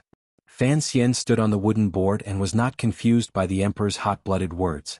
Seriously, he said, as the ruler of 10,000 years, he will not enter an unpredictable place. I ask that you return to the capital. The capital is guarded by the Empress Dowager, Qin Pingping, and the two scholars. Who dares to make a move? The emperor gazed at the ocean and impatiently waved his hand. If they want to take over the world, they have to take over that chair. First, they have to kill me who is sitting on the chair. If they can't kill me, let them do as they please. Trash rebelling won't succeed in 10 years. Fan Xian was silent and speechless. He thought to himself that this emperor was truly a strange person. His incomparably powerful self-confidence and intense paranoia mixed together created this person's extremely narcissistic personality. The emperor wanted to draw the snake out of its hole. Perhaps one day he would die from his narcissism. The problem was that Fan Xian did not want to be buried with him. And Ji, you have to know that it's very difficult to see through a person's heart. The emperor suddenly sighed emotionally. No one knew if he was talking about his son or his sister. After this rare sigh, a layer of tiredness suddenly covered his expression. The wrinkles on his brows were filled with an indescribable tiredness. This tiredness was not the kind of tiredness he deliberately put on for his officials to see when he sat on the dragon throne in the royal court. It was true tiredness, a kind of weariness that arose from the depths of his heart. Fan Xian stood to the side and calmly studied the emperor's expression. Countless thoughts flashed through his mind. This was the first time he had seen such a real and intimate expression on the emperor's face. However, this true display of emotion was like the clouds above the Danzhou seaport. It only occasionally bloomed and blocked the blinding sunlight. It immediately drifted away and transformed into the porcelain blue sky. After a moment, there was no longer any trace of it on the emperor's face. What was left was only the radiant confidence and perseverance. Occasionally revealing his mortal heart, that person immediately returned to the role of a king. Looking at this scene, Fan Xian could not help but feel a little emotional. He sighed and said, "It is said that it is difficult to draw the bones of a tiger when drawing a person. One may know a person for a long time, but one does not know their heart. Usually, they are gentle to each other, but who knows if there will be a day when they will take two straight knives and stab each other in the chest." It was clear that the emperor did not care who Fan Xian was sighing at. He was just thinking about the past while surrounded by these emotions. He stared blankly at the sea and said, "The world may think that I am a heartless person, but they are all wrong." Fan Xian quietly watched the emperor from the side and did not reply. The emperor slowly said, "I have given them too many chances, hoping that they would suddenly repent. Even now, I am still giving them chances. If it were not for love, why would I need to rush about like this?" Fan Xian thought to himself, seducing and forcing people to make mistakes to test their hearts.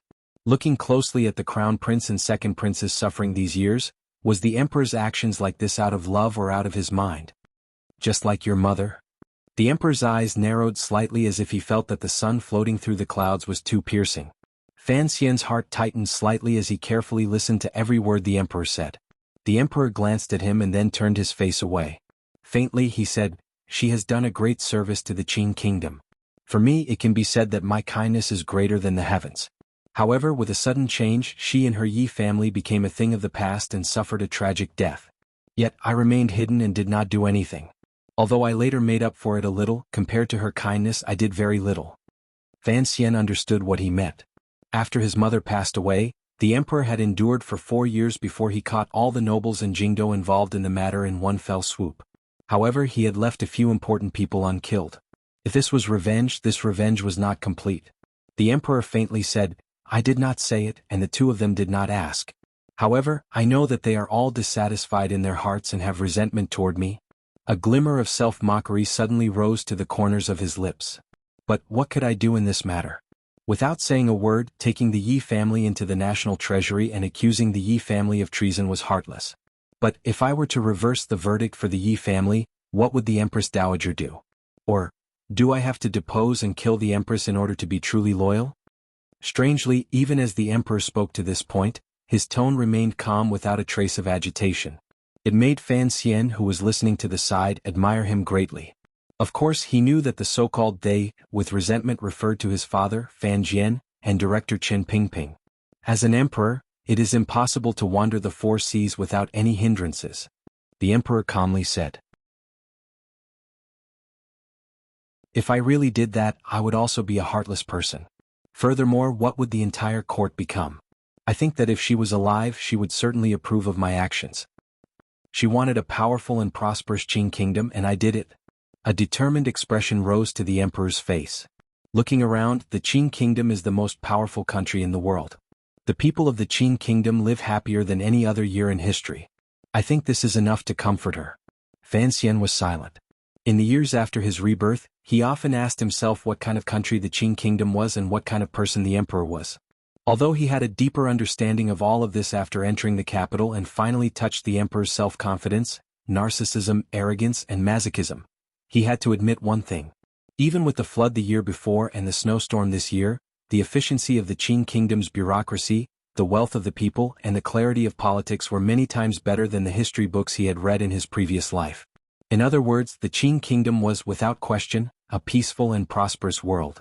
The emperor by his side was, without question, a wise ruler, even a saint, if the emperor's goal was to let the people eat their fill. She said that the officials of the court needed supervision. When I was still the crown prince, I advised father to establish the Overwatch Council.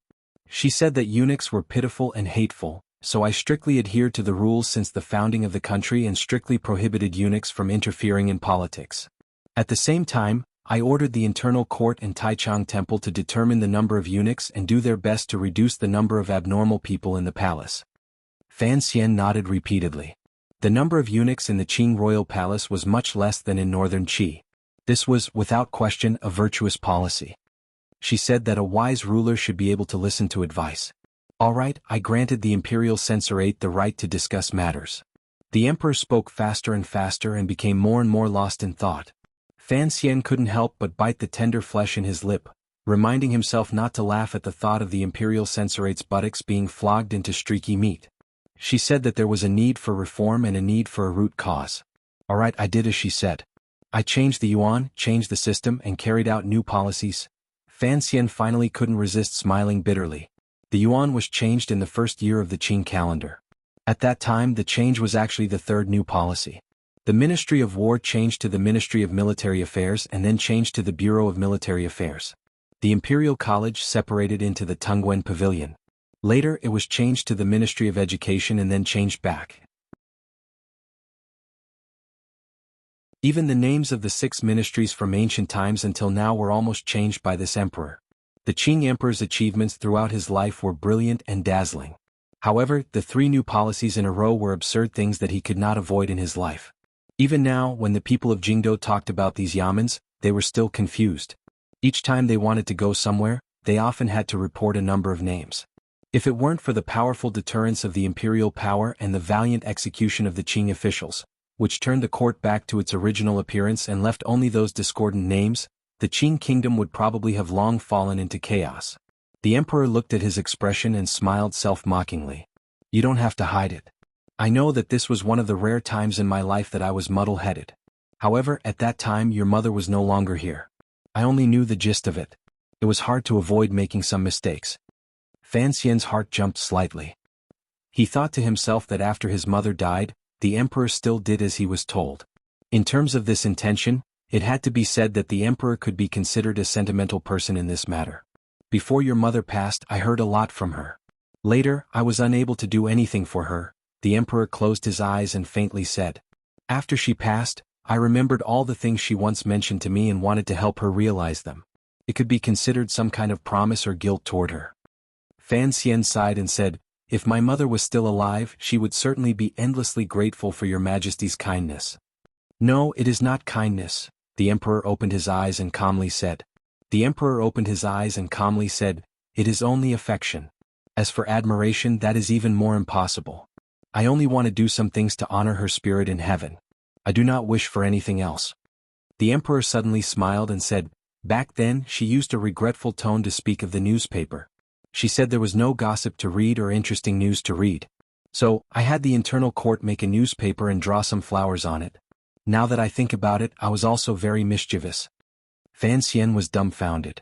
The internal court newspaper was known as the most useless thing in the Qing kingdom. It was personally written by the scholar and great calligrapher Sir Pan Ling, and sent to various provinces and counties. It was only kept by the yamen and nobles. If it was on the market, a page of the internal court newspaper would often sell for a great deal of silver. When he was in Danzhou, he had once stolen the newspaper from the old manor to exchange for silver to spend, so he was very familiar with the newspaper. It could be called a steel fortress. On the water, a few warships of the Jiaozhou Navy had also received an edict and arrived. They were responsible for guarding against dangers from the sea. As Fan Xian said these words, his eyes were slightly narrowed as he stared at the surface of the sea, at the ships the Jiaozhou Navy had sent to protect the emperor. The emperor's expression was calm. It was as if he did not take Fan Xian's reminder to heart. He said, there will come a day when I will seek justice for you for the matter of the valley. However, General Qin is the cornerstone of the country, so there is no need to doubt him. Since you have already moved the Black Knights over, there is no need to worry about an attack within 100 li.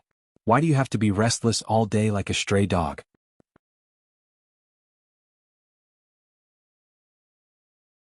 Chapter 521. I wish everyone a happy Dragon Boat Festival. Eat more rice dumplings, don't be rice dumplings. There will be a new ticket on Monday, but I still haven't figured out how to do it. Everyone play for a while. I'll watch for a while. The next day the group left Danzhou at the first glimmer of dawn. Since it was the emperor's entourage, the formation was naturally not ordinary. Although all kinds of ceremonial guards had yet to come out, there was a procession of nearly 3 miles in front and behind. The densely packed crowd surrounded the large carriage in the middle that was full of noble air. It looked astonishing. The people of Danzhou knelt on the ground and respectfully kowtowed to the departing emperor. Perhaps this was their first and only chance to see the emperor in this life. As a citizen of the Qing kingdom, no one wanted to miss it. Fan Xian rode at the back of the group. With a worried expression, he looked at the group walking on the road in the distance. He was about to follow the emperor to the great Dong Mountain Temple to worship heaven. His heart was filled with unease and confusion. Last night he had met privately with Ren Xiao, and only then did he know that the emperor had chosen Dong Mountain to worship heaven, not only because the emperor had begun to miss the air of freedom, their past meeting, and Danzhou sea breeze. Rather, it was because the original plan to worship heaven in the Qing temple in Jingdou had run into difficulties. What difficulties? No one in the Qing temple in Jingdou had the right to host such a large worship ceremony. This was truly a ridiculous reason. The Qing kingdom had always believed in swords and weapons. Although they respected ghosts and gods, they kept their distance. Particularly under the emperor's influence, the power of the ascetic monks in the temple grew weaker by the day. The orthodox Chanyi Dao, led by northern Qi Ku He, was unable to enter the Qing kingdom's temple system. Meanwhile, the few remaining high priests of virtue and prestige had met with problems one after another in the past few years. First, after the great priest returned to the capital from the southern wastelands, he died of old age and illness in less than a month. The second priest, Great Master Sanshi, died tragically in the woods on the outskirts of Jingdou.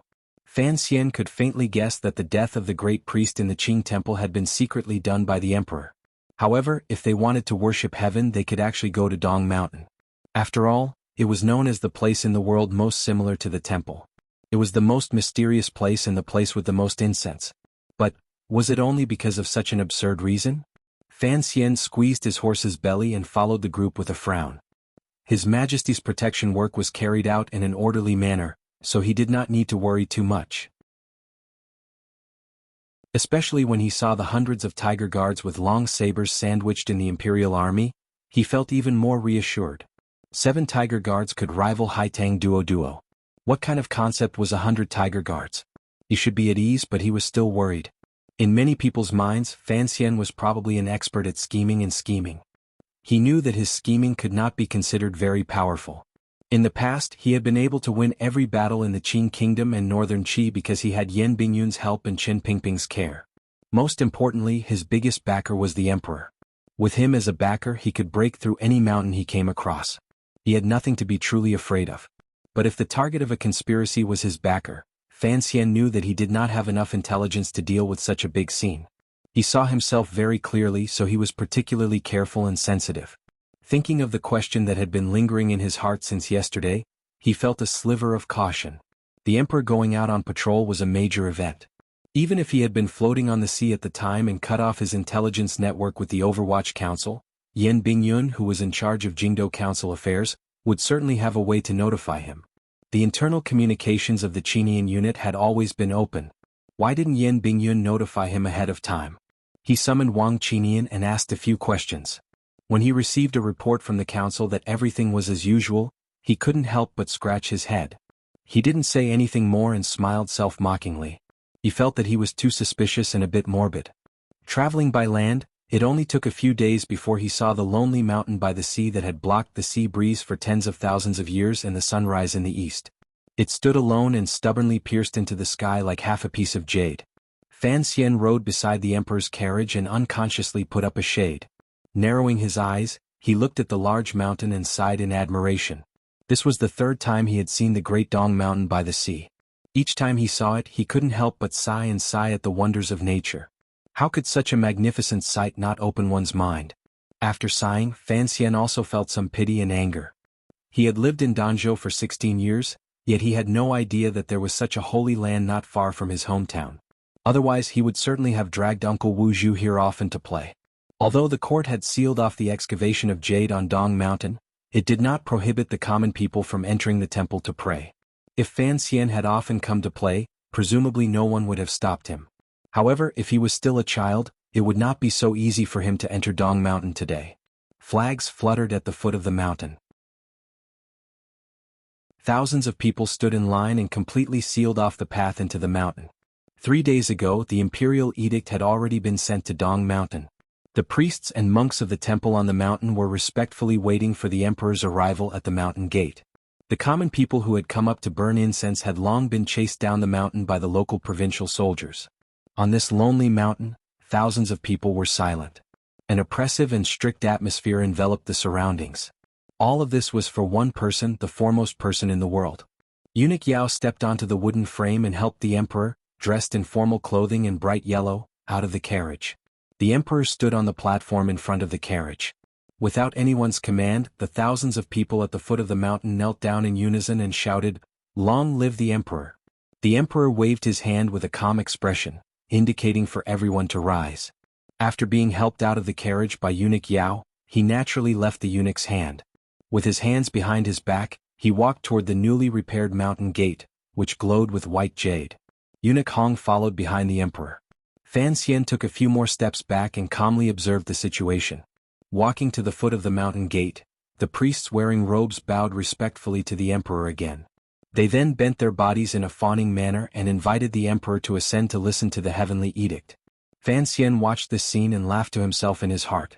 The monks of the Qing kingdom indeed did not have as much status as those in northern Qi. The emperor did not immediately move. Looking at the magnificent mountain gate, he smiled warmly and said, "The first edict came a month ago. The exact time of my arrival was set 3 days ago." The temple's reaction was fast. However, don't disturb the people too much. If a mountain gate is so magnificent, be careful that Dongshan Road doesn't have any silver. The priest's expressions became awkward. The head priest of Dongshan Temple explained in a trembling voice, "Your Majesty, it is only a mountain gate. The temple on the peak is the same as it was 20 years ago. It has not changed at all." The emperor smiled slightly and said, "That is good."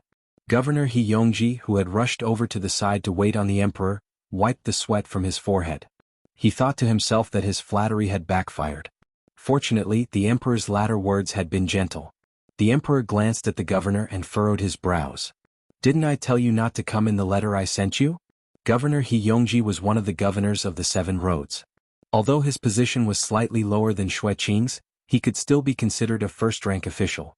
In front of the emperor, he did not have any of the air of a major figure. He smiled bitterly and said, "It is rare for your majesty to leave the capital, and you have come to Dongshan Road. I and the officials of the roads feel honored. How could I not come to wait on you?" It was clear that the governors of the 7 roads were the Qing emperor's most trusted officials. The emperor smiled and scolded, "Get back to your Luozhou. The governor leads an army. Just do your job well. When have I ever lacked people to wait on me?" He glanced at Fan Xian behind him and said, "With Commissioner Fan following, you can go back."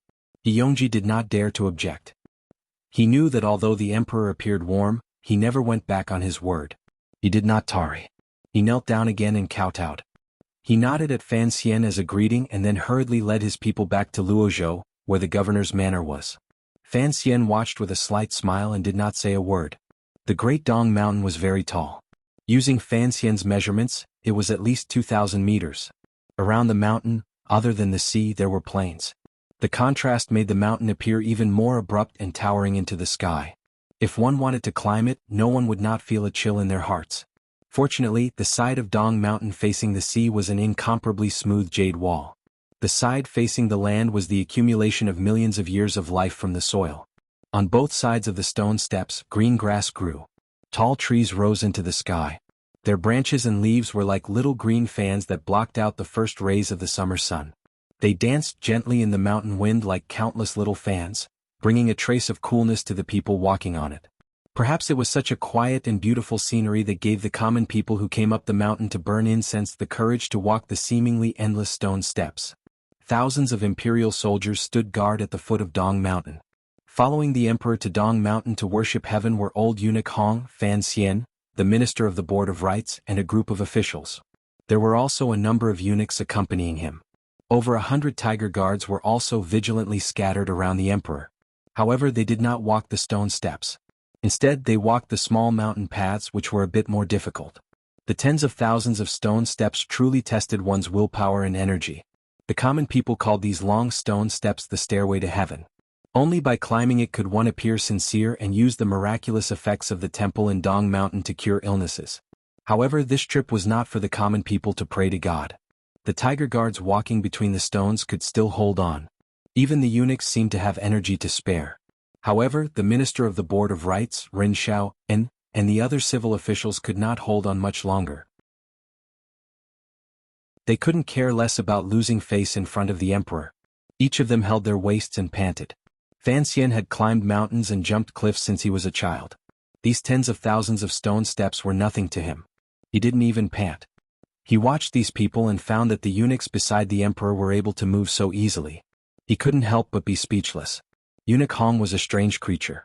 He knew that Eunuch Yao knew martial arts, but even the eunuchs serving tea were skilled. He couldn't help but feel that there were indeed crouching tigers and hidden dragons at the emperor's side. After an indeterminable amount of time, the group of people finally reached the summit.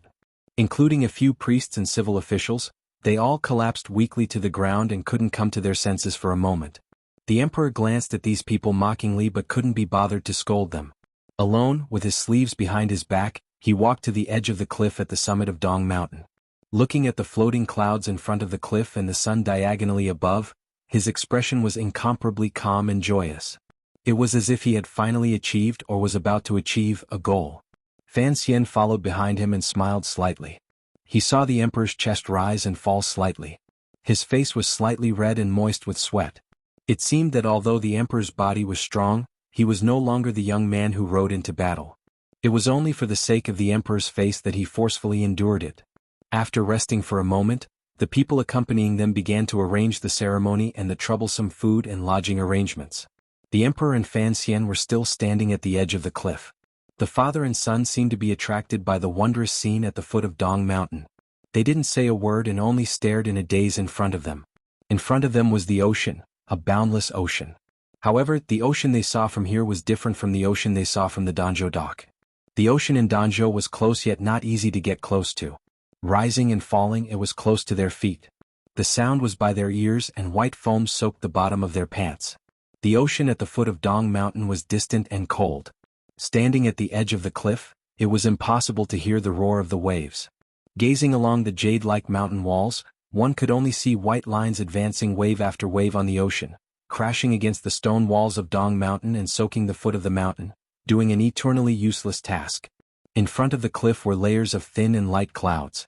They were like white paper, slowly flowing high and low between the cliffs. The red sun had long risen above the ocean, but it didn't seem to be much higher than the great Dong Mountain. Standing on the mountain, the sun seemed particularly close. The light passed through the white clouds and glowed with twisted and beautiful lines. Gradually, it made the pure white clouds even fainter until they almost disappeared into the air. Watch the clouds disappear and disperse, watch the rise and fall of the tide? Fan Xian unconsciously rubbed his nose and smiled self-mockingly. Why did he have to stand here by the emperor's side? Then he saw the emperor's body sway. Fan Xian was shocked.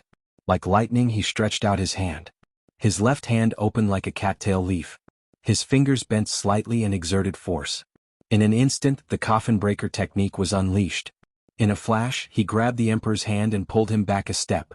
Below the two of them was a bottomless abyss. If they fell in, how could they survive? After Fan Xian's heart palpitated, he realized he had been rash. He apologized and greeted the emperor. He then noticed old eunuch Hong behind him glancing at him with a strange gaze. The emperor gently rubbed his forehead. He was not angry. On the contrary, he said self-mockingly, "Looks like I am indeed old. After looking for a long time, I feel a bit dizzy."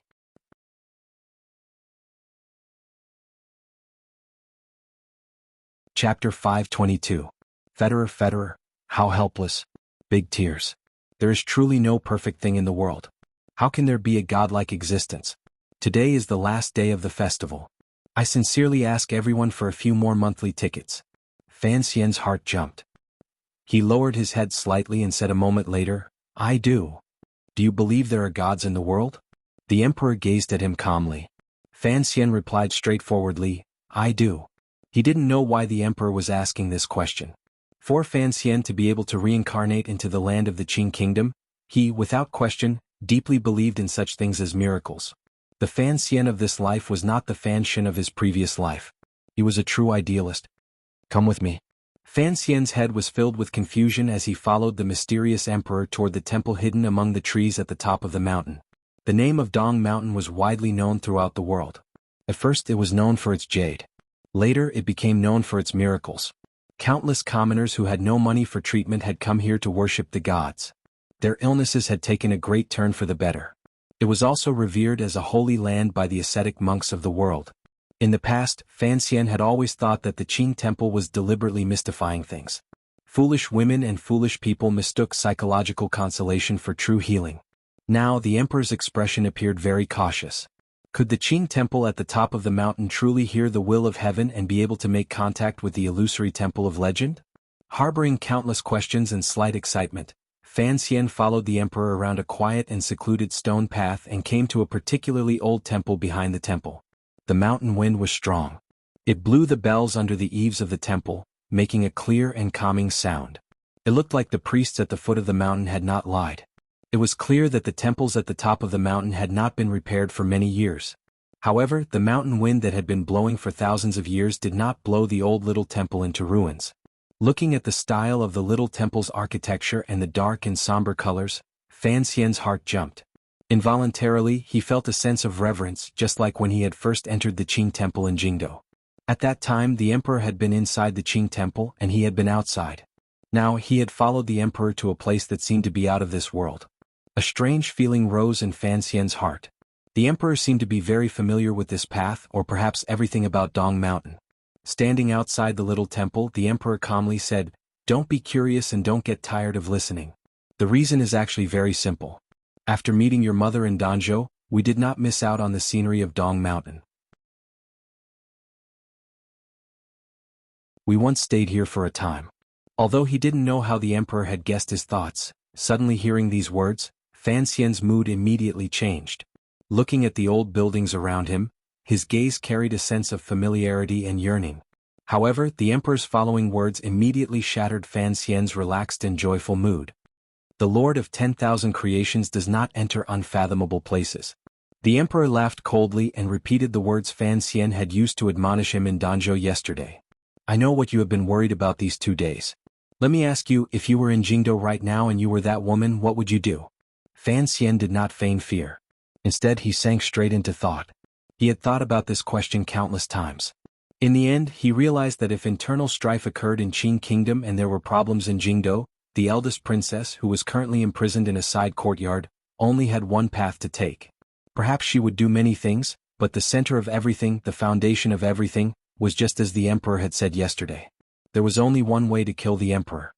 First, I had to leave the Overwatch Council's surveillance and make contact with my own power, Fan Xian said without confidence. Fan Xian said with some uncertainty, "But this matter must have started a few months ago. I don't think the eldest princess has this ability." The emperor coldly said, "Do you believe that 2 people could set a palace on fire? And in the early hours of a thunderstorm?" Fan Xian shook his head, not daring to show too much emotion. Through his own channels, he had learned the inside story of the change in the royal palace a few months ago. He knew that the Eastern Palace had caught fire at that time. It was the crown prince who had done this to save himself and alert the Empress Dowager. At the time, he had only been concerned with admiring the crown prince and his brother's actions. Hearing the emperor's words, only now did he realize that there was something fishy about this matter. "I killed so many people but she didn't resist at all," the emperor said. "Yet, she still had extra thoughts in the Eastern Palace to help the crown prince. My sister's actions are always so incomprehensible. If she was able to avoid the Overwatch Council's surveillance and make contact with her people, I would not find it strange at all." From this conversation, it could be heard that the emperor had experienced the betrayal of his sister and son. Wrong. It should be said that after he had self-righteously forced his sister and son to betray him, or after the betrayal that had yet to come, his entire personality had changed slightly. He had already regarded Fan Xian, the illegitimate child who had not been by his side since childhood and had appeared particularly loyal and filial after entering the capital, as the most trustworthy person. However, this kind of trust made Fan Xian feel the pressure increase. He rubbed his slightly dry throat and glanced at the emperor. If the eldest princess had already made contact with her people a few months ago, then she only needed to wait for an opportunity. I think that now that you are far from Jingdo, it is the best opportunity. You only need to tell me what she will do. You don't need to constantly remind me of this. Yes, I think that the eldest princess will use all of the power she has built over the past 20 years to strike like lightning at Dong Mountain or on the way back to the capital. Regardless of success or failure, she will seal off news of the emperor and falsely announce to the world that the emperor has met with misfortune and will be succeeded by the crown prince or the second prince. There's no need to say nonsense like success or failure. Since she is going to do it, she wants me dead. Fan Xian's analysis was very shallow and direct. If the eldest princess Li Yunrui could truly escape unscathed, she would certainly make this choice. The so-called plot, in the end, was still a matter of life and death, a matter of victory and defeat. As long as life and death had been decided, victory and defeat had been decided, she had the support of the princes in Jingdo and the Yi and Qin families. If she then threw the matter of the emperor being assassinated onto Fan Xian, who could sit on that throne? Unless Qin Pingping led the pitiful 500 Black Knights and rebelled again.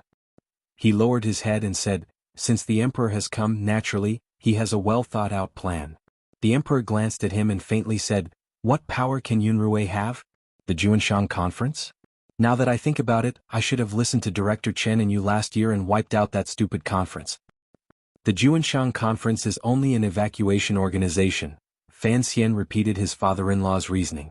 Fan Xian repeated his father-in-law's reasoning. The key is what kind of power the eldest princess can mobilize. The Great Dong Mountain is by the sea and deep within the borders of the country. It is impossible to use an army to attack.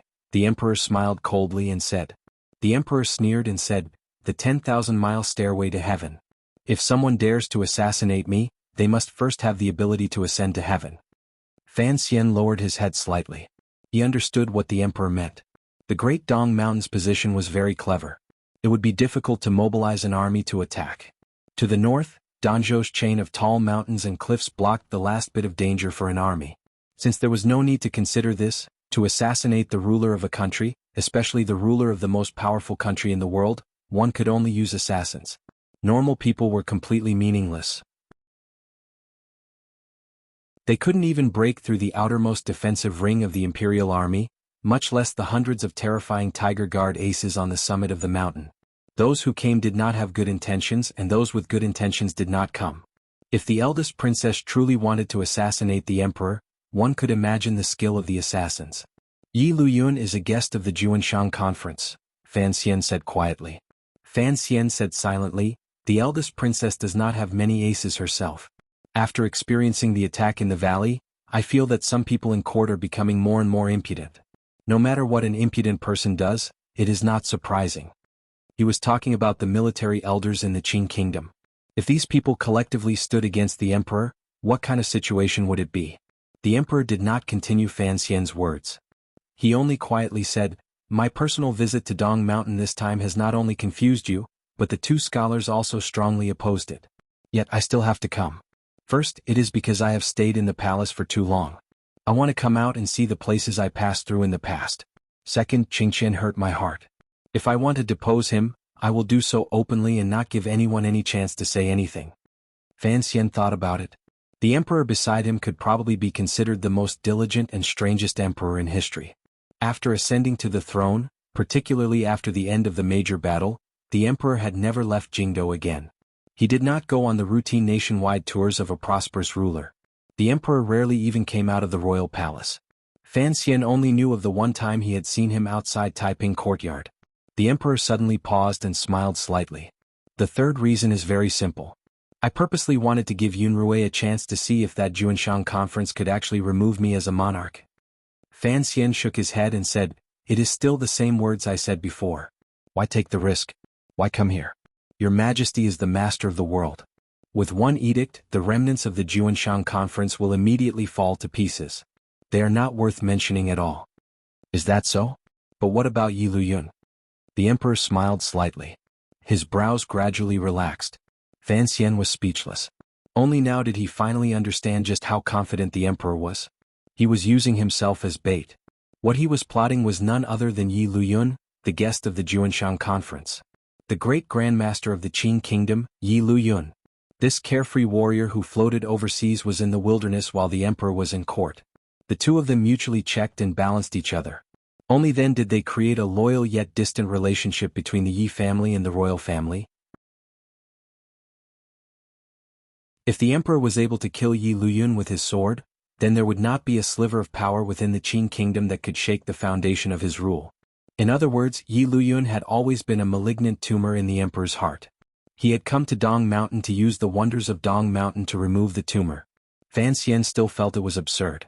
Even if you had over 100 tiger guards in eunuch Hong, that mysterious old creature, if the eldest princess moved, she would certainly have countless powers to cooperate with Yi Luyun. Even if Yi Luyun failed to assassinate the emperor, given the great grandmaster's otherworldly realm, how could you keep him? He had once personally experienced Yi Luyun toppling a building with half a sword in Hangzhou, so he knew the terrifying extent of Yi Luyun's power. Unless the Qing Iron Riders formed camps and endless volleys of arrows were used, perhaps it was possible to kill Yi Luyun on the plains. However, the emperor was on the lonely peak. Yi Luyun floated here and then away. He would not give the tiger guards the chance to surround him. As for the imperial soldiers at the foot of the mountain, due to the terrain, they were unable to form a cavalry charge formation. How can one kill a great grandmaster? This was something Fan Xian had thought about for an entire year. He had come up with many conclusions.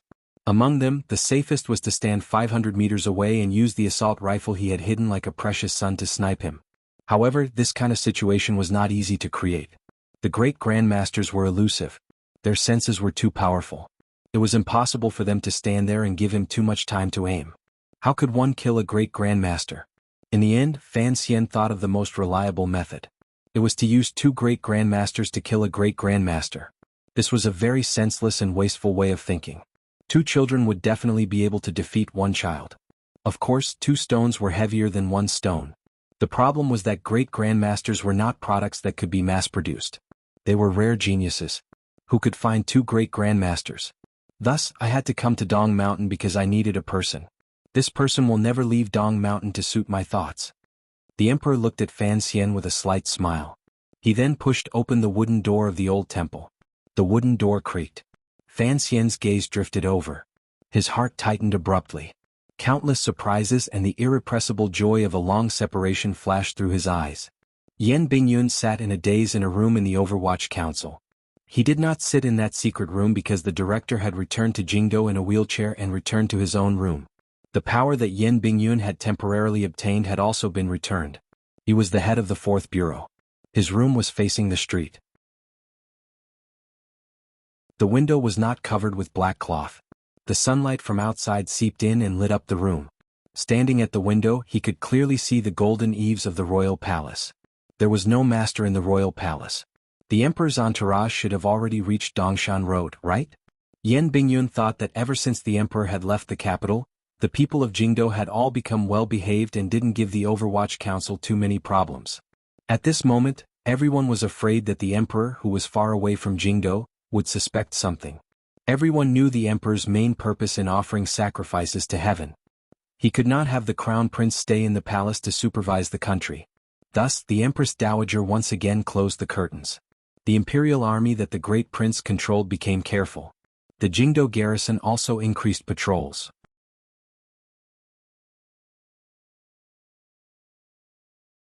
Chapter 523. After getting a rough idea of the time, Yan Bingyun closed the window and sat back in his chair. He took out a beautifully embroidered pouch from his clothes and took out a few melon seeds from inside. He brought them to his lips and carefully chewed them. He appeared very bored.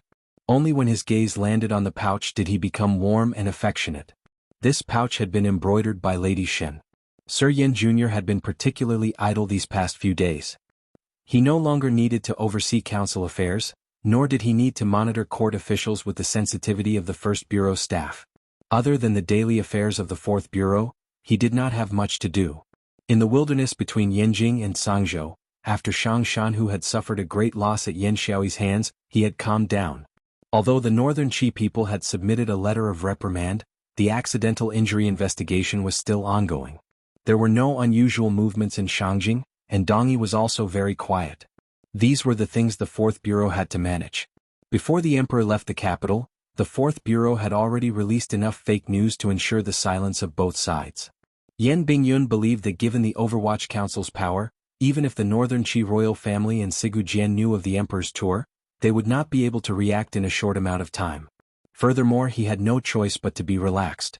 Even without these errands, the Jingdo center of the Qinian unit was still under Yan Bingyun's control. Logically speaking, for something as important as the emperor's tour, he should have notified Fan Xian ahead of time. However, what he did not understand was that once Director Qin returned to the capital, he suppressed this idea and firmly suppressed it. This was the question that had puzzled Fan Xian in Danzhou. Yan Bingyun still did not know that Commissioner Fan had already met up with the royal entourage. He was still faintly at a loss. At the same time he was nervous. Jingdo appeared calm. With the Imperial Army, the Jingdo garrison, and Director Qin emanating a dark and terrifying aura, nothing major could happen. If something major was going to happen, it should be at the emperor's side, far away from Jingdo. Yan Bingyun smiled bitterly as he stood at the window and looked at Tianhe Avenue below and the royal palace not far away. His position was not high, but his role was complicated. He was the third most important person in the Overwatch Council and Fan Xian's trusted aide.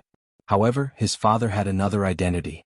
Most importantly, he was one of the young people the emperor had personally summoned into the palace. After a long night of conversation, he had another identity. No wonder Headmaster Qin suppressed him the moment he returned to the capital. Presumably, the headmaster also had some opinions about him. As for why Director Qin did not allow him to inform Fan Xian, Yan Bingyun, relying on his unique information from 3 places, vaguely guessed a sliver of the truth. He began to fear this truth. Even if Director Qin died by the emperor's side, would something big happen? That was why he wanted to go with the flow and get Fan Xian as far away from the royal entourage as possible. However, the director was so loyal to the emperor.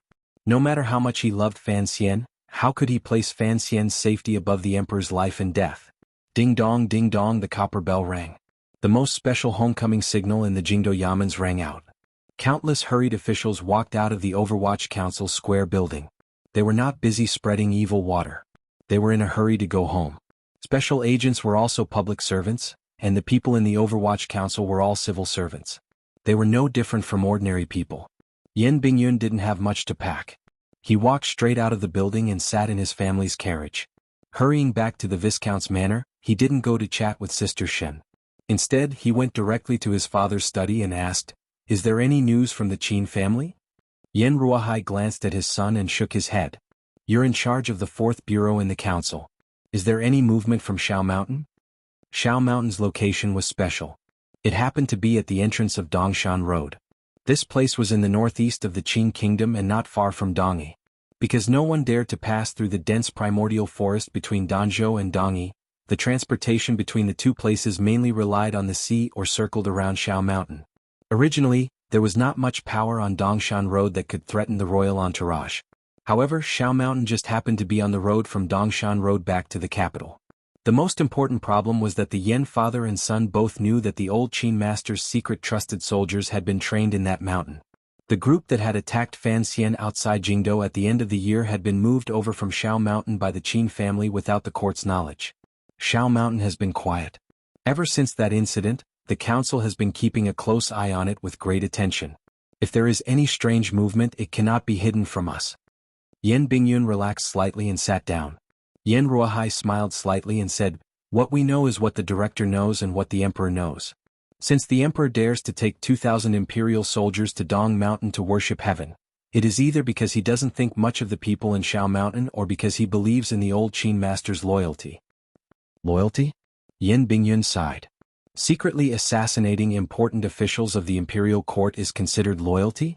There are many levels of loyalty. Perhaps the emperor has already doubted the old master's loyalty after what happened last time. In reality, there is always a difference between an official and the emperor himself. Yan Ruohai paused and then asked seriously, "I have already retired and shouldn't ask, but I am still curious. Are there any problems in Dingzhou?" Yan Bingyun shook his head. At the beginning of the year, they beheaded 600 Hu people.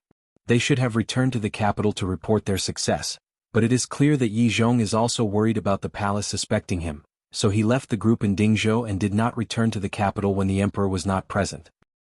He gently clenched the fist in his sleeve, wanting to speak but then hesitating.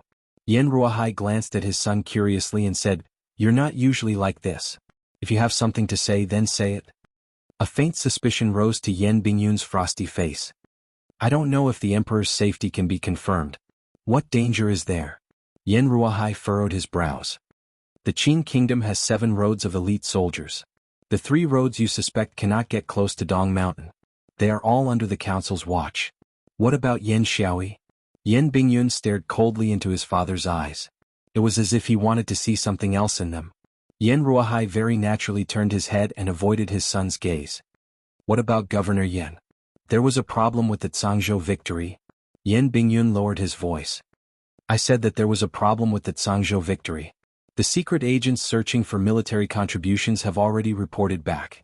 Although the heads were disguised, there are some problems. You are the head of the 4th Bureau and have taken over my job.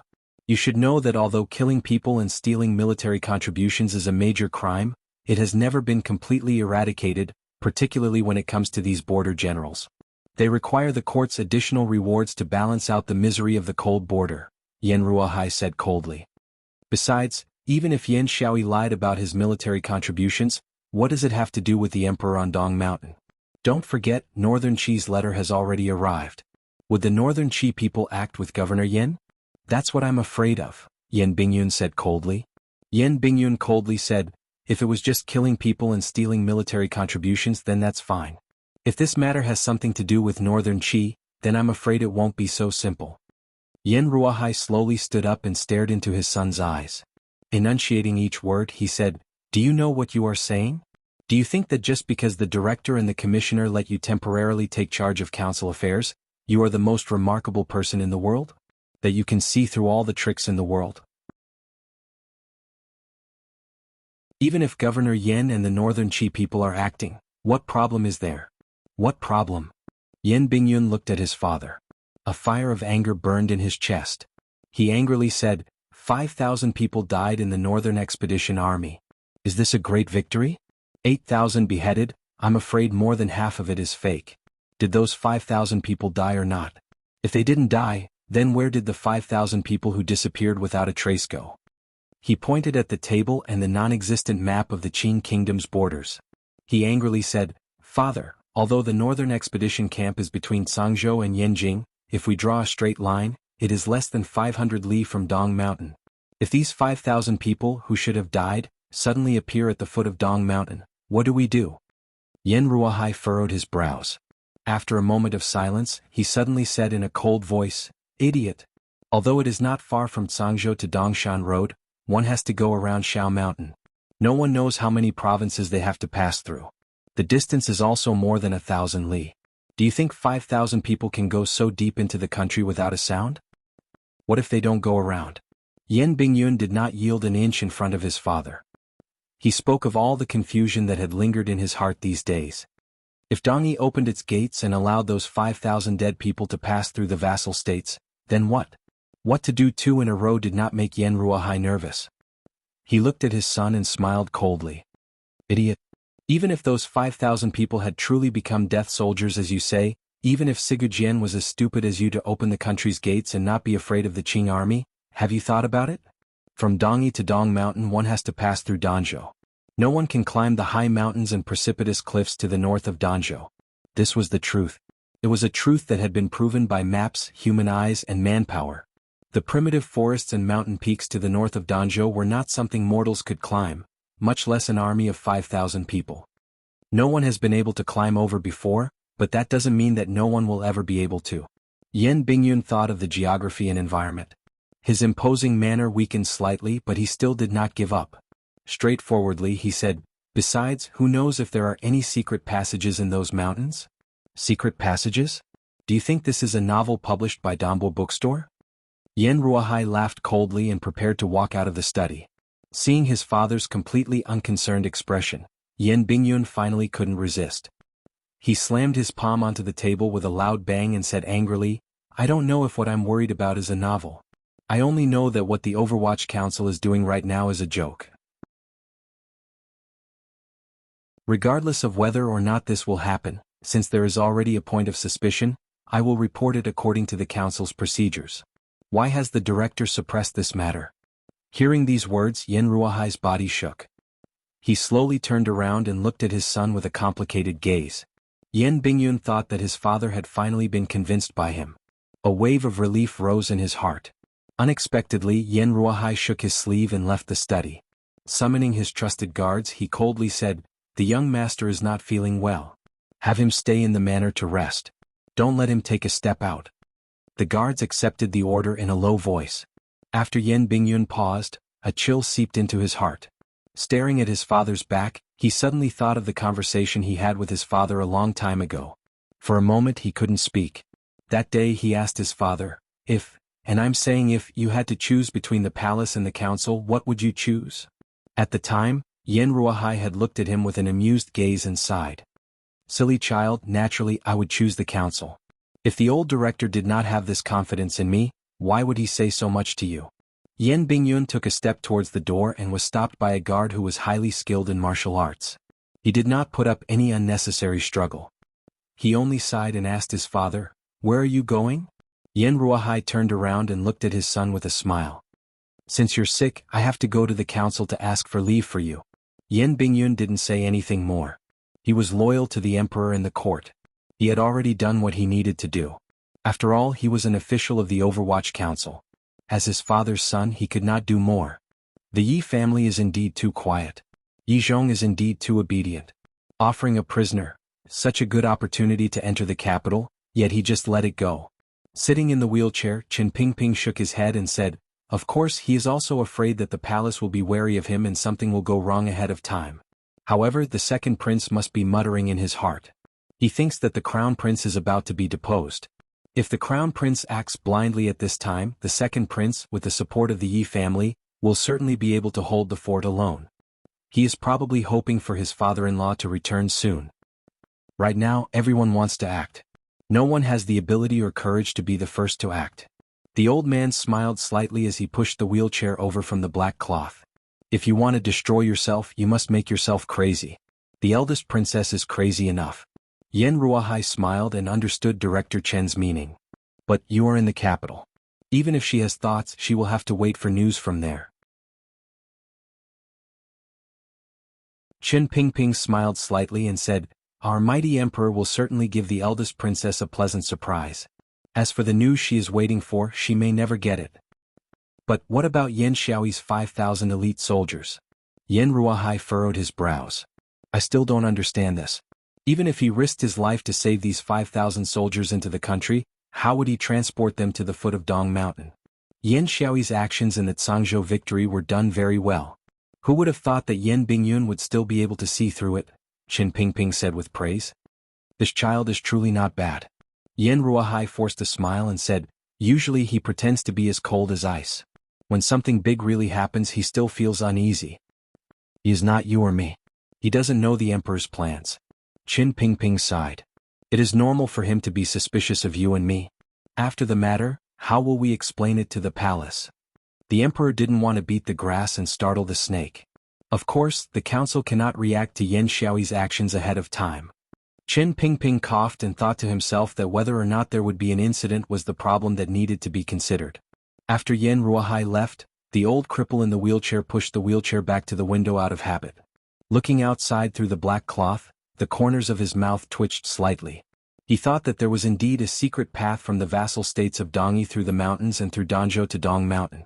He knew about it and the emperor also knew about it. However, looking at it now, the eldest princess also knew about it. Even if 5,000 people went, they would only be able to surround the entire mountain peak. At most, they would be able to control the transmission of information from the sacrificial ceremony. The only important thing in this entire matter was probably on that mountain peak. Qin Pingping used his withered right hand to scratch his grizzled hair. He thought to himself that he had missed something. Fan Xian had run to the summit. He could only hope that he would be lucky and not lose his life for no reason in that earth-shattering incident. The emperor had prepared a large surprise for the eldest princess and Yi Luyun. Was the eldest princess not going to prepare a surprise for the emperor? Qin Pingping tilted his head and leaned weakly against the wheelchair. He felt the taste of life slowly leave his body. However, he became excited because of the images that appeared in his mind. It was as if he had once again found some of the elements that had made him excited and fascinated in the past. The agitation in his mind caused him to cough. Although it was an incomparably satisfying cough, it also caused waves of pain in his chest. He subconsciously pressed the secret bell on the desk, only to discover that the person who opened the door was not Fei Jia. Only now did he remember that Fei Jia had already followed his wishes and left the troublesome Qin kingdom. At this time he should already be in Xuanzhou, preparing to live the life that the old poison had long yearned for overseas. I'm coughing a little. Find some medicine to take. Chen Pingping smiled slightly at his subordinate who had just entered. If he could live another 2 years, then he would live another 2 years. The subordinate was overwhelmed by the favor and left with the order. Just as the emperor on the summit had guessed, as long as the eldest princess Li Yunrui did not die physically, she would always be able to find hidden power in Jingdou. At this moment she was under house arrest in the side courtyard of the royal family. The people of the Overwatch Council were responsible for monitoring the outside, but her life was still maintained at a very luxurious standard. What was even more unexpected was that the Xinjiang strategist Yuan Hongdao, who had fled Jingdou for many months, had appeared in the side courtyard and sat in front of the eldest princess. No one knew how the eldest princess had done it. Even a blind person can see what the emperor is thinking. However, I don't know exactly where his confidence comes from. Li Yunrui's appearance was still beautiful, and her eyes were still charming and full of emotion. However, a truly attentive person could see that there was a slight change in her state of mind. Underneath the full emotion was a coldness carved deep in her heart.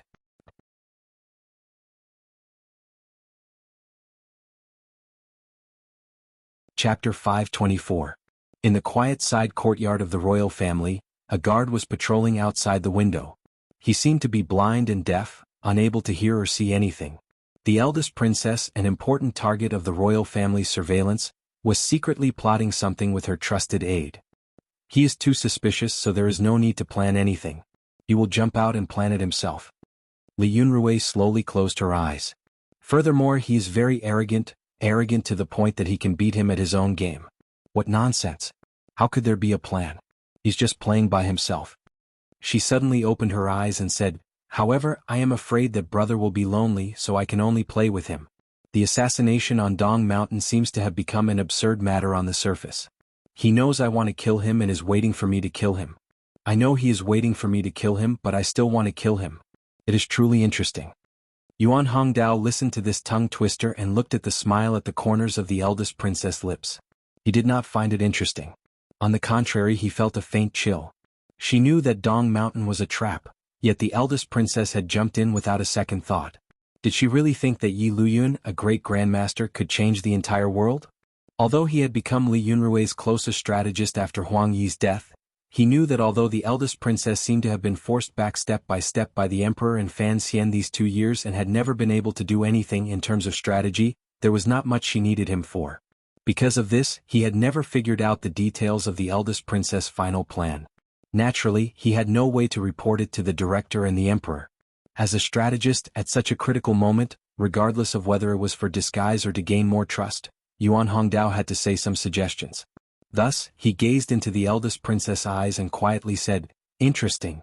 At certain times, it is the combination of absurdity and stupidity. I don't know which side is more absurd and which side is more stupid. Since the first to move was the emperor, then you should choose the other path. Otherwise, no matter how you move, your chess piece will always be one step slower than the person on the stone platform."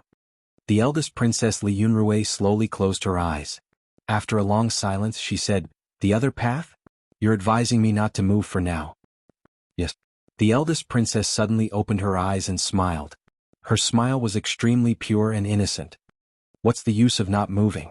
If the worship to heaven on Dong Mountain successfully ends, there will come a time when mother will go. Do you expect me to be imprisoned in this courtyard forever?" Yuan Hongdao was silent for a moment, then smiled. Since he could easily enter this courtyard, then the eldest princess must have many ways to easily leave this courtyard.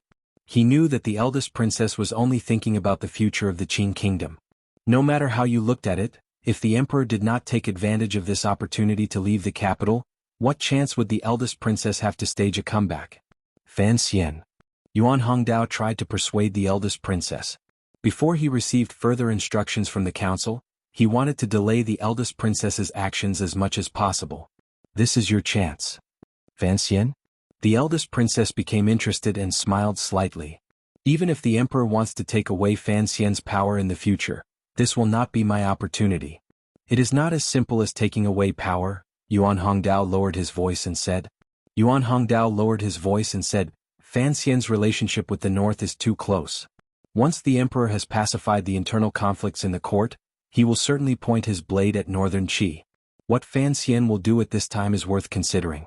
Perhaps that will be your opportunity. So I have to live? The eldest princess smiled self-mockingly. You have to live. She smiled lazily and did not comment. Her orchid-like finger tapped the teacup on the table. As Yuan Hongdao rose to pour her tea, she slowly lowered her face and thought quietly. Yuan Hongdao's thoughts were not wrong. However, he did not understand what kind of person the emperor was.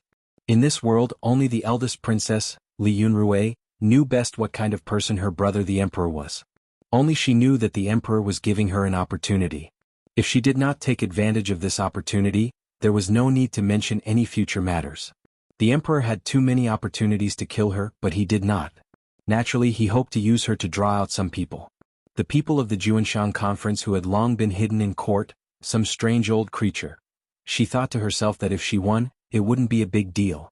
Even if she lost, it would be good if the emperor could achieve his goal. Thinking of this, a glimmer of a self-mocking smile once again appeared at the corners of her lips. Brother Hong, what do you think is the final competition in killing? The eldest princess looked at him with a slight smile. Yuan Hongdao thought for a bit and then said, time, opportunity, and the general trend. Correct, but also wrong, the eldest princess slowly lowered her head and said. Actually, in the end, it's just a competition of the crudest, most boring and most direct things, to see whose saber is faster and who has more fighters. Fighting for the throne is actually not fundamentally different from fighting for territory between gangs on the Jianghu.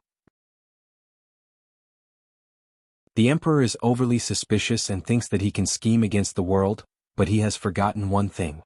Not all the knives are in his hands. Don't forget what I said before. Because of his suspicions, he will, without a doubt, lose. The eldest princess' cold words set the tone for this entire matter. Yuan Hongdao smiled. He knew he could no longer convince the eldest princess, so he couldn't help but feel a bit anxious. However, he hid it well and said, the crown prince and second prince are almost done contacting them. Once the news arrives, they will begin to make arrangements. There shouldn't be any problems with the civil officials. Tragic news is always the best to strike at the civil officials' hearts. No matter what angle you look at it from, they have no reason to refuse. What you say is very reasonable, the eldest princess said with a slight smile. The eldest princess smiled slightly and said, the Overwatch Council cannot see the light. They are a powerful tool, but at times they can never become a decisive force. With only the support of the officials and the support of the palace, what use can Qin Pingping have? She then smiled slightly and said, I heard that Wan'er has been taking care of the concubine who is about to give birth. Make arrangements for this matter. On the peak of Dong Mountain, Fan Xian stood outside the door and looked at the person sitting on the prayer mat. The blind man was covered by a black cloth. His figure was not very large, but he always appeared calm. He opened his mouth but didn't say anything. The emperor laughed and turned to leave, leaving this place to the uncle and nephew. Fan Xian walked in and carefully closed the door. After confirming that no one was eavesdropping, he allowed a joyful expression to overflow on his face. He hugged the blind man and gently patted his back. Wu Zhu still had that cold expression. This coldness was different from Sir Yan Jr.'s. It was not an expression of self-protection. Rather, it was a feeling brought about by the absolute calmness of one's heart. When Fan Xian hugged him tightly and was about to go mad with joy, the corners of the blind man's mouth opened slightly behind Fan Xian's head and revealed a rare warm smile. Unfortunately, Fan Xian did not see it. Otherwise, he would certainly do something strange. Wu Zhu was not someone who liked to be physically intimate with others. Fan Xian was also the same. However, meeting again after a long time, Fan Xian was unable to suppress the joy in his heart and embraced to his heart's content. The two of them sat separately on the prayer mats and looked at each other. They were silent for a long time and didn't speak. Fan Xian's expression became gentler and happier. He confirmed that the blind man's injuries were more or less healed. For a moment he didn't know what to say or where to start. Ever since they parted a year and a half ago, He had gone south to Jiangnan to fight the Ming family, been ambushed in the valley and killed people overnight in Jingdo. He had gone through countless dangerous situations. However, none of this was what Uncle Wu Zhu wanted to hear. These things were nothing to Wu Zhu. What was the Ming family? Wu Zhu did not care at all. As for the danger of being ambushed in the valley, Wu Zhu would only think that Fan Xian's performance was very poor. After holding it in for a long time, Fan Xian opened his mouth and said, "Uncle, I'm going to be a father." After hearing these words, Wu Zhu, whose expression did not change even under the pressure of Dong Mountain, fell into a rare silence. It was as if he was slowly digesting this news. Then he tilted his head slightly and said, "You're also going to have a child?" No one knew how much information was contained in this word. For Wu Zhu there were only two people in this world. Although there were tens of thousands of people, there were only two people to him. Nothing else existed. Only the matters of these two people were worthy of him remembering. 20 years ago the woman had a child. 20 years later the child the woman gave birth to was going to have a child. Although the two events were separated by 20 years, in his feeling, it was like two things had happened one after another. Thus there was the word also. Then a warm smile bloomed once again at the corners of his lips. Very seriously he said to Fan Xian, "Congratulations." Because of this smile and these two words, Fan Xian sank into boundless shock and joy. He could not understand how, after not seeing Uncle Wu Zhu for more than a year, he would say such a vulgar word and not hesitate to show his most human side in front of him. When was the last time he had seen Uncle Wu Zhu smile? Probably when he was still in that grocery store in Danzhou talking about his mother. For some reason Fan Xian's heart was warm. It was as if he felt that Wu Zhu was finally willing to smile for him, and not just because of Yi Qingmei. This was something worth remembering. Wu Zhu's smile immediately disappeared and returned to his usual appearance. Seriously, he said, "When you're going to have a child, you have to say congratulations. This is what the lady taught me. I haven't forgotten, so don't be surprised." Fan Xian smiled bitterly and was speechless. He opened his mouth and said, "This should be an emotion that comes from the heart. We don't need to remember it." Wu Zhu's face faced the mural in the temple and said, "For me this is a very difficult thing. For you, you are celebrating too early." The thin and absolutely opaque black cloth was tied around his eyes, making the bridge of his nose appear particularly straight. What he said next was also very direct. "The time is not right." The meaning of this sentence was too simple and too mysterious. A normal person would certainly not understand. But Fan Xian had lived with Wu Zhu since he was a child, so he easily understood the meaning contained in these four words. He laughed bitterly and nodded his head, acknowledging Uncle Wu Zhu's judgment. The emperor was worshipping heaven on Dong Mountain. If someone actually dared to rebel, then Dong Mountain would be the most dangerous place in the world. Correspondingly, Jingdo would be the second most dangerous place in the world.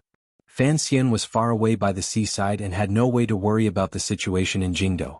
If the eldest princess and the princes truly had the courage to do such a thing, then what kind of methods would they use against Fan Xian, who appeared to be loyal to the emperor?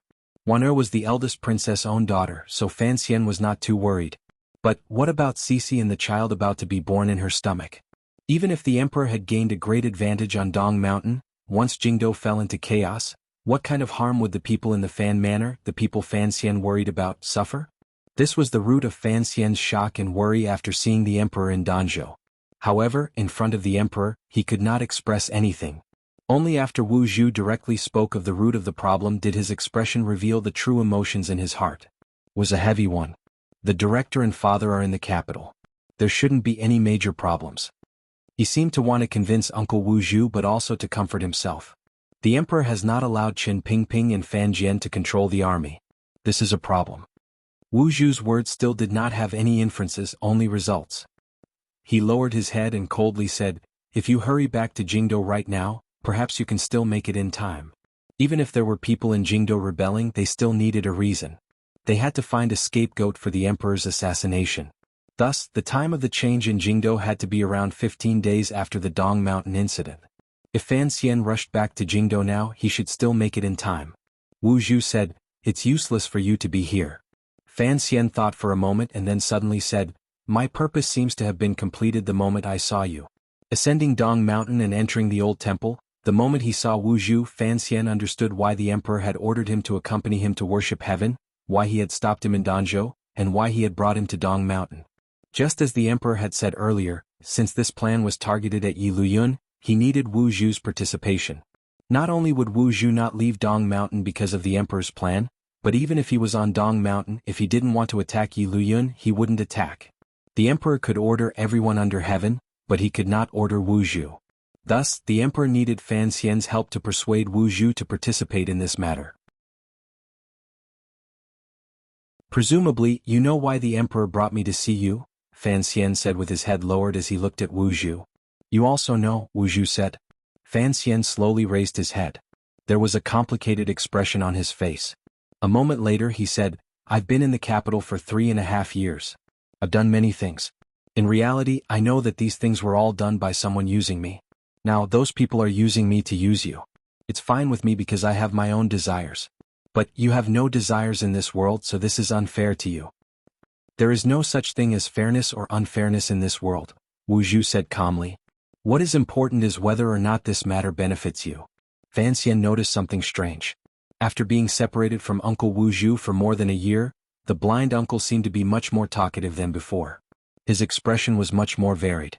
He smiled bitterly and shook his head. The emperor has thrown himself into this dangerous situation. If we don't help him and he is actually killed by Yi Luyun's sword, things will get serious. He is using his own life and the turmoil of the world to force us to help him. Even if we don't care about these two things, I have to care about the safety of those people in Jingdo. Fan Xian paused and then smiled bitterly. If Yi Luyun acts, the eldest princess and the second prince will certainly have reached an agreement in Jingdo. We can't let them succeed. Wu Zhu was silent for a moment and then said, Speak frankly. Fan Xian sat down in front of him and said sincerely, Uncle, please protect the emperor's life. As for Yi Luyun, don't worry about him. Wu Zhu nodded straightforwardly. Fan Xian let out a breath in his heart. The emperor could use him, but he didn't want to use Uncle Wu Zhu. He only had a few family members in this world. He didn't want too many other things mixed in.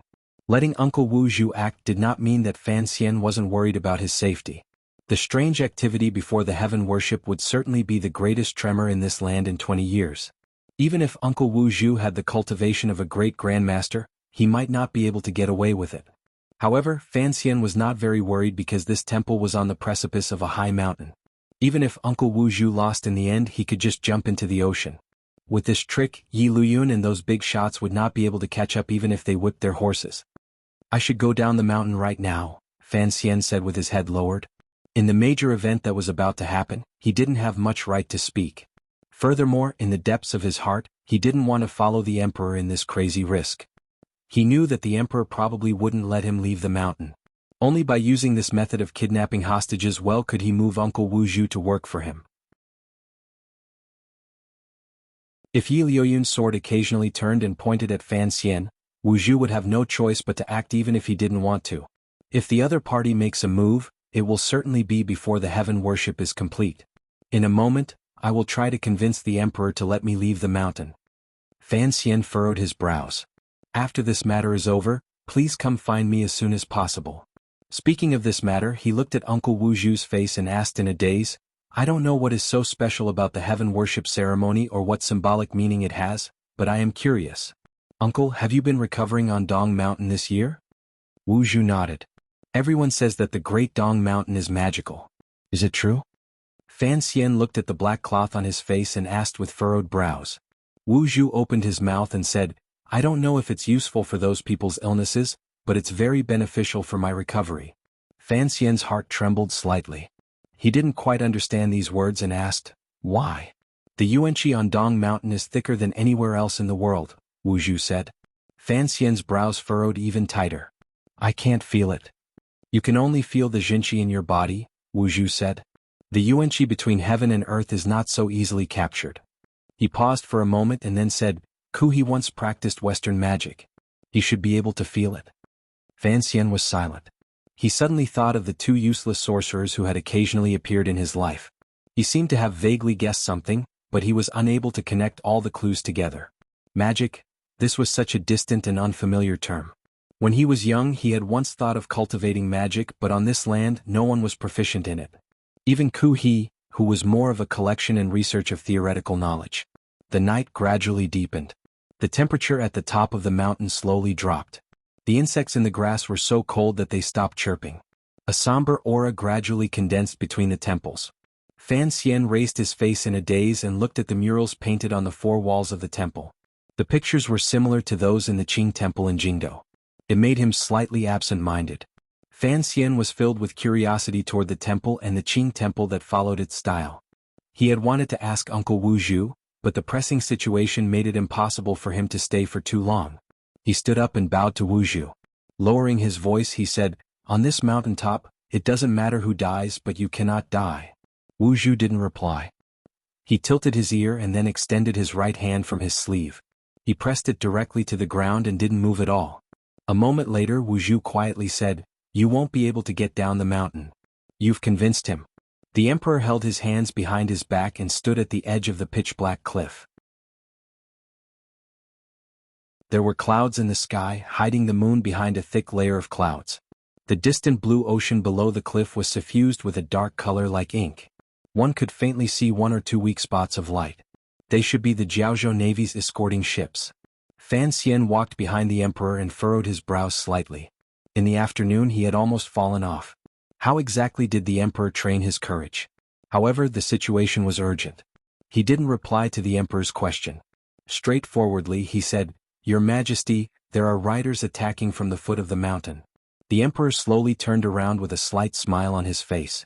He didn't question how Fan Xian knew what was happening at the foot of the mountain from the top. Gently he said, "Is that so? How many people are there?" "I'm not sure." Fan Xian lowered his head and replied, "I think that since the enemy is attacking, we should immediately send out the Tiger Guards to break out and ask for help." The emperor looked at him calmly and didn't reply to his words. He only slowly said, "I have something else for you to do." At the foot of the mountain, a fire arrow shot through the night sky with a whoosh. It lit up a bit of the sky and reported the urgent enemy situation at the foot of the mountain. At the foot of the mountain, the sounds of killing had probably shaken the heavens and blood and flesh flying everywhere. The curtains had been drawn on the most daring act of regicide in the history of the Qing kingdom. Report. The deputy commander of the imperial army ran out of the camp at the top of the mountain and knelt in front of the emperor. He quickly reported what had happened at the foot of the mountain. However, the distance between the summit and the foot of the mountain was very far. It was impossible to completely understand the specific situation with just a few command arrows. The deputy commander's face was deathly pale. He was drenched in sweat in the cold night wind. He only knew that there was an enemy attack at the foot of the mountain. This reality was enough for him to lose his head. He truly couldn't understand how these attacking troops had come to the foot of Dong Mountain without alerting the local government. Under the cover of the night, they had launched a fierce and tragic attack on the 2,000 imperial soldiers at the foot of the mountain. There was no specific content. Fan Xian watched as the deputy commander's lips moved up and down. It was like he couldn't hear a single word in his ears. It was like an absurd and laughable soundless scene. It was indeed laughable. The ruler of a country was surrounded on Dong Mountain deep within the country. The sound of killing could not reach the high summit of the mountain. The stench of blood also could not float up. The summit of Dong Mountain was still clear and bright. In the night sky very close to the summit, the thick layer of clouds suddenly dissipated and revealed a bright moon. The moonlight was like a silver ray shining on the emperor and Fan Xian's bodies at the summit. Fan Xian narrowed his eyes slightly and looked at the emperor's godlike figure enveloped in the moonlight. He began to feel nervous and excited. Through the emperor's iron-like shoulders, he saw a small boat floating in the distance on the ocean. The small boat rose and fell in the waves. Leisurely moving forward in the moonlight, it headed toward Dong Mountain. The summit of the mountain was far from the ocean, but Fan Xian still felt the small boat. Yi Luyun was standing on the boat. You're tuning in to the Han Li's Wuxia Adventures YouTube channel. We're so grateful for your support, and don't forget to subscribe to join us on this incredible journey through captivating stories. Your generosity through donations truly makes a world of difference, as it's the primary source of revenue that allows me to expand and enhance this channel for you. Thank you from the bottom of my heart for being a part of this adventure.